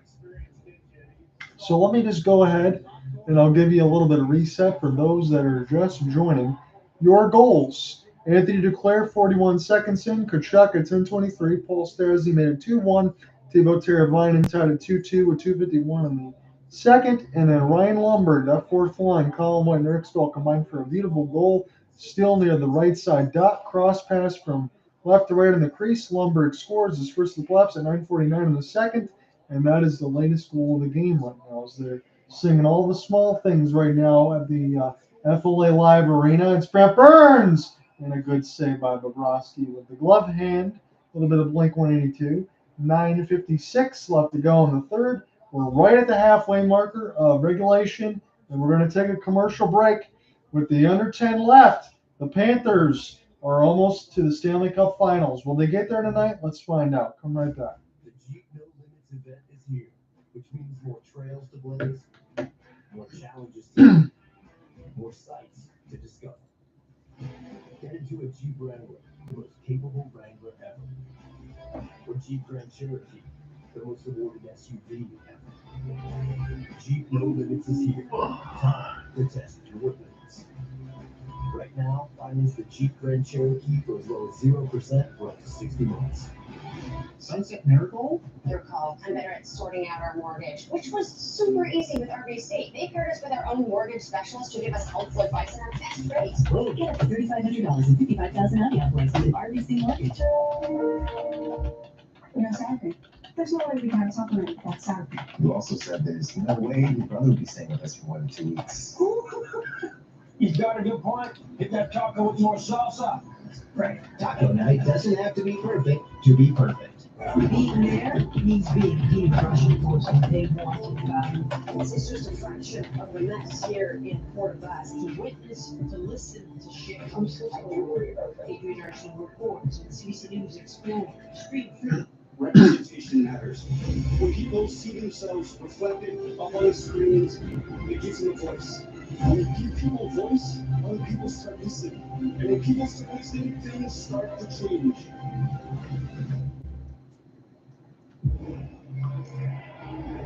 There are still stories being told around these parts about Jaromir Jagr's workout regimen during his 2+ seasons here with the Panthers. Fans still remember him, still wears number 68 here to game. He was kind enough to sign. Jagr on receiving end of Florida's only other Eastern Conference final win in '96, and watching on to see if they can get back to another here tonight, Chris. Jaromir Jagr didn't play with the Florida Panthers very long, but he's in the building tonight. It's just good to see him again. He always still looks like he's in game shape. He does play over in Plano a couple times, and he always lets everybody know that he's still available to play in the NHL, even though he's going to be well in his 50s. As he's just sent back around now, but if Gordie Howe can do it, he can do it too. As this is playing in off the backhand, this one goes just wide as Lundberg get a bid for his second, and this is wrapped back around. Spun one more time around the horn, as Carolina will chop at it. Brent Burns, I don't think he found it, though. 9:20 left to go in the third. This will be picked up off a steal by Berg off the post. That would have been a 4-2 lead for the Panthers, and it would have certainly been over. Now Lindell, as he's got it near the left side dot. Spun back around now for the Panthers, as they'll try this one more time with Eric Stahl. And now Jordan Stahl will get a chance to recollect it here. As you got Mark, you got Jordan, you got Eric. And at least one of them is going to be going to the Cup final on this side, depending on whatever happens. Florida's got a 3-0 series advantage. They got the lead. Sebastian Aho pries the puck loose. Jarvis now for Teravainen. Teravainen throws it in an open left side dot. It's Sebastian Aho. Try to pick it up off the spin now for Brett Pesce. Glove down by the Florida Panthers and played in off the backhand as this is sticked in. This is kept ahead, but I think a delayed offside would have been called against Carolina. So they'll just peel back and take a change. There's Gustav Forsling now. Try to take this right to left. It's slap shotted. And around the inboards here for Sam Bennett. Sam Bennett now. We'll send this here to Freddie Andersen. And Tkachuk will pick it up. And now this will get picked up by Carolina. Carolina will gain the red line and flip it in alongside Brady Shea again. They're missing Jacob Slavin on that side and Stefan Nason as I return. So we've got a forward and a defenseman. Even if they tie this up, you're going to have tired legs going into the OT when you've already played 1 OT and a 4 OT game as this is flipped in. This is just brushed with the stick of Andersen as Brent Burns will recollect it now for Jalen Chatfield. And now this will go up into the netting without a play. 7:44 left to go in the third. Florida is up 3-2. So a couple chances. Lundberg was right on the doorstep off the backhand. That one goes wide. And then when Reinhart does set up Lundberg, he rang that one off the pipe. So Ryan Lundberg has been all around it. He's brought the energy. He's even cross-checked a couple Carolina players that were going for a meeting and toward the right side. I said, hey, let's keep the play going. So Paul Maurice has absolutely got to love the play. Again, the assistant coach is doing the same darn thing on that side. The fourth line's been really good. Shots on goal read 34-22 for Carolina. But again, you want to talk about shots on goal between both these series in the conference finals, whether it's Florida, Carolina, or Dallas and Vegas, it hasn't mattered that much, as the team that has more shots has been losing in the series. They're down all 3-0. So recollected, this goes off of Andersen. 7:20 left to go in the third as it's backhanded in deep. And Florida is getting closer as that clock continues to dwindle away, that they're trying to go to the cup final. Jesper Fast has other ideas, but he gets canceled off near the right side boards. Doing the splits. Radko Gudas in the high slot. The shot goes high. Bobrovsky doesn't have to make a play on it as this bounces back near the left side dot. Jesper Fast trying to relocate alongside Stastny. As Stastny gets worked over, Gudas gets taken down. And this is flipped back down. Picked up now. Shea gets this one. Gostisbehere into the traffic and across the net. And Bobrovsky just looked calm, but he can't see anything right now. As this goes behind the net, Anthony Duclair shoveled this ahead across the backhand. Carolina's got it with Pesci. 6:30 left to go in the third. Carolina's season hangs in the balance. They're down a goal. It's 3-2. Played in off the backhand. Natchez. Stahl in the high slot. He fires wide. Works him behind the net now. Carolina try to get this here for Jalen Chatfield. Spun around for Mackenzie McEachern. Natchez try to relocate. McEachern in behind the office of Bobrovsky. They'll shovel this D-to-D. There's a shot through traffic. Florida solves it only for a moment as this is brushed in deep across the red line. John, there with you for the Game 4 call. Carolina needs a goal. Natchez, short side chance, saved by the right pad of Bobrovsky. Down to 5:50 left to go in the third. Natchez puts this back to the D side. Near the left side of the red line, this is flipped all the way down the ice. 5:40 left to go in this third. Florida trying to make a cup final as the play is blown dead. We will go to a commercial break. 5:40 left. The intrigue can't get any higher. A trip to the Stanley Cup Finals is on the line. Come right back. You want to take your game to the next level? At Bet99, we are upping your ante. Why go to Vegas when you can bring Vegas to you? With Bet99 Casino, the phone in your pocket is the ace up your sleeve. With hundreds of slots, live dealers, and progressive jackpots, it's like having a casino right at your I appreciate you guys joining in between the Twitter space and the YouTube side at John Reinhart. Again, no matter what happens, we will have the coverage at hopelesssportsguy.wordpress.com with the written story as far as the play-by-play, and then I will be back here tomorrow for the Golden Knights and the Dallas Stars. Destinations in life and around the globe. Sometimes it's beautiful. Sometimes it's a blur. Because life never stops, you need someone you can trust to go right along with you, no matter where the future leads. Enterprise, for lives in drive. This whole mortgage thing is totally stressing me out. Yep, Honey, exactly. we're about to spend a crazy amount of money and you're... Talking to Creek from Quest Mortgage. You must be John. Oh, hey. Don't worry, I'll walk you through everything. Okay, great. Let's do it. Okay, perfect. So, Quest Mortgage, stress-free, entirely online with your own dedicated advisor. Quest Mortgage, the better way to mortgage. Well, Paul Maurice felt there was a lesson learned for his Panthers trying to close out Toronto in 4 games. Felt it wasn't so much the pressure of trying to win, but almost doing too much because you want it so badly. Ron Brind'Amour saying yesterday, if we aren't able to extend it to a 5th game, it won't be because we didn't throw everything at them and continue to throw away at the Florida goal, down the goal, 5-40. If they don't do it, Florida will be the 3rd team since expansion in 67 to beat the So here it is. 5:35 left to go in the third. Florida's still up 3-2, and a trip to the Stanley Cup Finals is on the line. Will they sweep the Carolina Hurricanes? I can't believe it, but I mean, that's what we're facing right now. Florida just continues to get it done. This could be the hardest road a team's ever had. They were down 3-1 against the Boston Bruins. They're able to get that one. They beat the Maple Leafs in 5, who had some hope from winning a playoff series for the first time since 2004. And Carolina has been a staple in the Eastern Conference, but they could fall to 0-12 in Eastern Conference Finals games. And this is just another reward. Who's your reward? Maybe the one who won the West in the Vegas Golden Knights. So this is just incredible stuff. 4:50 left to go in the third. John Andre with you for the Game 4 coverage of CBC and Sportsnet.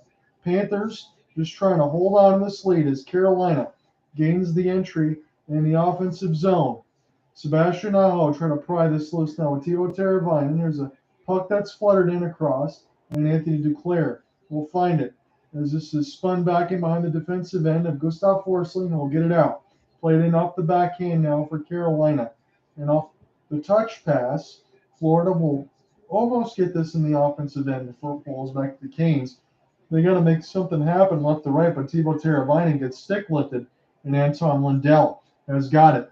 4:05 left to go in this third as it's a puck to the neutral zone now, and Carolina's got to get to it. They got to make something happen right now. And you're maybe even at the point where you got to pull the goaltender as this is flipped back around for Mackenzie McEachern, but it'll find Ryan Lundberg. And why not give him some extra ice time? He's been excellent in this game.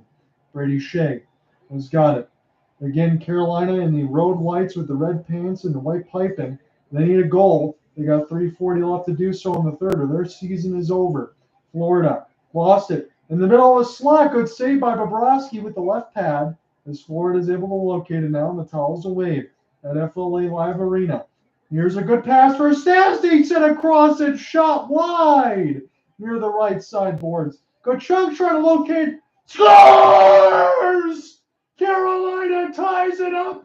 Jesper Fast. It's 3-3. Carolina's not done yet. Jesper Fast with a humongous goal. And this game is tied one more time. Rako Gudis can't clear it. Stastny with good work in front of the left circle. He'll set it back up. Fast. It goes wide. And then once it's played in behind the net for Jordan Martinook, Jesper Fast right in on the doorstep near the right crease. And Carolina ties it up at 3. 3:22 left to go in the third. Will we go to overtime again?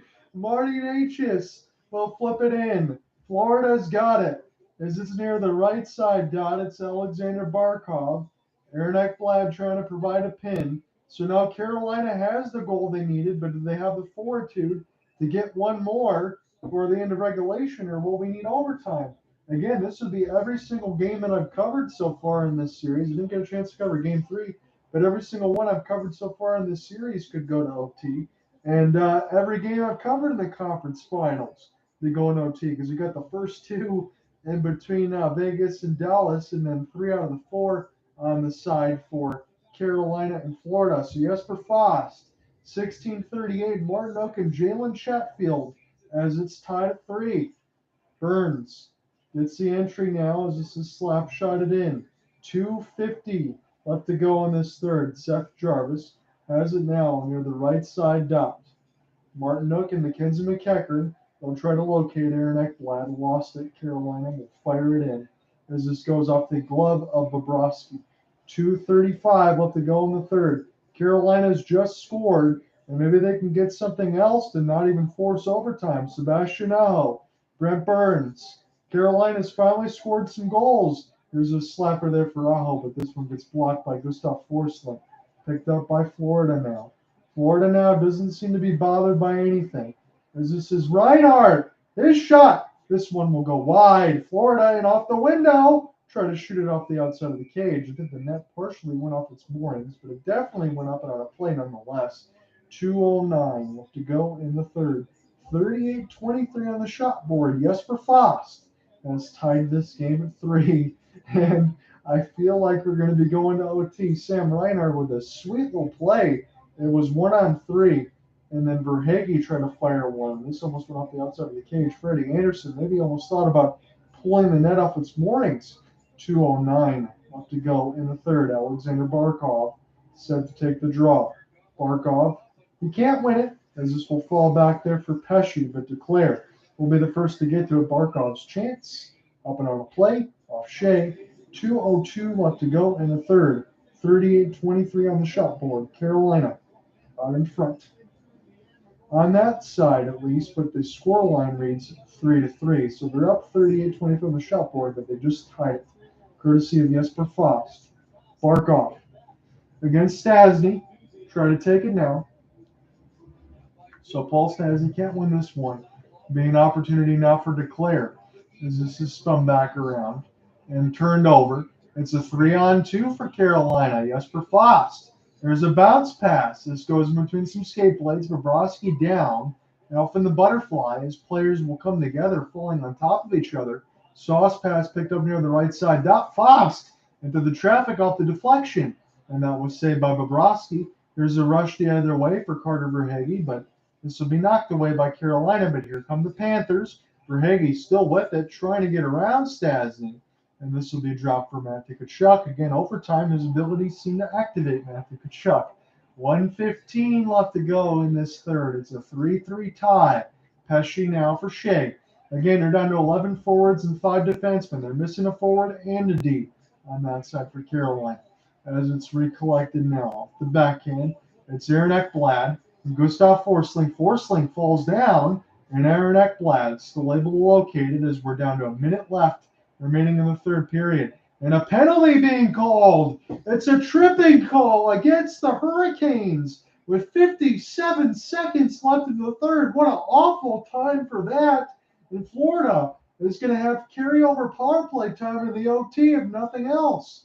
And Jesper Fast to Brett Pesce, and that shot was lost between escape blades as an opportunity for Bobrovsky out in front. He got blocked off with Stastny, and Forsling got taken down. That might be the captaincy, Jordan Stahl, and Rod Brind'Amour is beside himself. It is Stahl, as he got a piece of it on the back end, and with 57 seconds left, my goodness, it's regulation, all that's left, but Florida's got a power play, and they could go to the Stanley Cup Final. They score a goal right here. Tkachuk, Barkov, Bennett, Reinhart, and Montour, as it's Montour. Put this back around for Barkov near the right side dot. It's Tkachuk. Bennett will fire, and this will be recollected now for Sam Reinhart. Reinhart now with Matthew Tkachuk. Chuck E. Cheese will try to play this one out in front of the center slot. This is kept in just wide. Here's Tkachuk. Wrap this around the inboards now. As Florida's got a power play. They got carryover time for this OT as this is flipped in. Barkov will get this across the neutral zone now as Florida has a chance to gain the entry near the right side wall. Barkov off the backhand beautifully. Set it up off the backhand for Bennett. Barkov now behind the net. Here's a chance. Tkachuk centering pass near the left side down. Reinhart lets it go. This goes off the outside of the cage. Still 5 seconds left. Scores! Florida Panthers score! It's Tkachuk again. They're going to go to the Stanley Cup Finals. It's Tkachuk one more time, and the Rats rain down. My goodness, 4.3 left to go in the game. Matthew Tkachuk on the power play, and the Panthers are going to go to the Stanley Cup Finals. Oh my goodness. On the 26th shot of the game, it was centered right out in front. It was good work behind the net for the Panthers. And it was Tkachuk one more time. It went off the left blocker of Andersen. Tkachuk behind the net. There's traffic everywhere. He finishes it off in close. And with 4.5 seconds, the Florida Panthers are going to go to the Stanley Cup Finals for the first time since 1996. I can't believe it. Absolutely incredible, but that was the last thing on earth that Jordan Stahl could do. But now the referees are going to put the headsets on. Are they going to challenge for goaltender interference? That'd be an awful way a chance to maybe take this goal call out on that side. So they're going to the situation room for goaltender interference. I think that's the only thing that Brind'Amour can do at this point. That would absolutely stink as far as the goal call is concerned, as Keith Tkachuk can't believe it. 4-3 is the score line. Again, we're under review. So Matthew Tkachuk, I feel like he's got the game winner, but let's take a look at it. Sam Bennett, he has his stick stuck in between Freddie Andersen, and maybe, just maybe, we have something here against the Panthers off of Bennett as far as getting his stick stuck into Andersen where he can't shovel off into the right side post. That could be the only thing that I could see here that would take this away. Again, it would be a very muted celebration, so even if it's not, that's why I had to try to give the goaltending celebration, even voice cracks or not, I apologize, but I couldn't control myself on that end. We have a good goal, so it counts. No goaltender interference, and Matthew Tkachuk has got the go-ahead goal with 4.3 left to go in the third. I think that was all Brind'Amour can do. And now all we have left is puck drop. It's utter bedlam right now at FLA Live Arena. And Matthew Tkachuk has done it again. 3 game-winning goals in 4 games in this series. And the Florida Panthers are going to be going to the Stanley Cup Finals for the first time since 1996. They will likely await the Vegas Golden Knights, but we will know that tomorrow when I cover Game 4 on this side. We got 4.9 seconds left to go. So all that's left is a face-off. Carolina is going to take a timeout. So we will belabor this point just a little bit longer. Tkachuk with his 9th of the playoffs at 1956 from Barkov and Reinhart. Thank you guys for joining me here. I know we're going to get set here for our coverage to end at some point. But my goodness, the Florida Panthers, what can you say? This has been an exceptional run the whole way through. And the last guy, the very last guy you want to give something to is Matthew Tkachuk on the power play. The puck drop, it's underway. It's a race for it. It's over. The Florida Panthers are going to the Stanley Cup Finals for the first time since 1996. They win 4-3. Matthew Tkachuk gets the game winner, and they take this one 4-3 final. They sweep the series against Carolina, and for Carolina, on the other end, they're now 0-12 in their recent run in the Eastern Conference Finals. It just doesn't get any more heartbreaking as the Rats rain down at FLA Live Arena. So we know no matter what happens, even if Dallas Stars come back and complete the miraculous, the Florida Panthers, whenever they do start the Stanley Cup Finals, they'll be starting so on the road. That's how they have to get it done. They were the very last team to get in. Again, if it was the Calgary Flames and they switched sides, the Flames would be in the postseason and the Panthers would be sitting home. Sergei Bobrovsky, he looks somewhat human tonight. But again, on the other end, it was only just a couple of goals one way. As we go to the handshake line, Jordan Staal, man, he took a penalty in a bad time. And it feels like Carolina, they did so at the worst time, shot themselves in the foot. Matthew Tkachuk scored with 5 seconds left from Barkov and Reinhart. They win 4-3, and they win this series 4-0 on that side of it. And for every game that I've covered in here, they've all been 1-goal games out of 3 out of the 4. Even in the sweep, it's been utter excitement, utter bedlam as they're chanting Bobby, they're chanting Bobrovsky chants, and we get the handshake line. Guys, thank you for joining me here in between the Twitter space and the YouTube side at John Reinhart. I will be here tomorrow for Game 4 coverage of the Dallas Stars and the Vegas Golden Knights. Again, the Florida Panthers, for the first time since 1996, they go to the Stanley Cup Finals, where they will likely await the Vegas Golden Knights unless Dallas has some sort of pushback. See you guys tomorrow. Peace. Mutual respect. Andersen had a great series when he came in. That was a lot of fun, guys. We will talk to you soon. I'll see you tomorrow.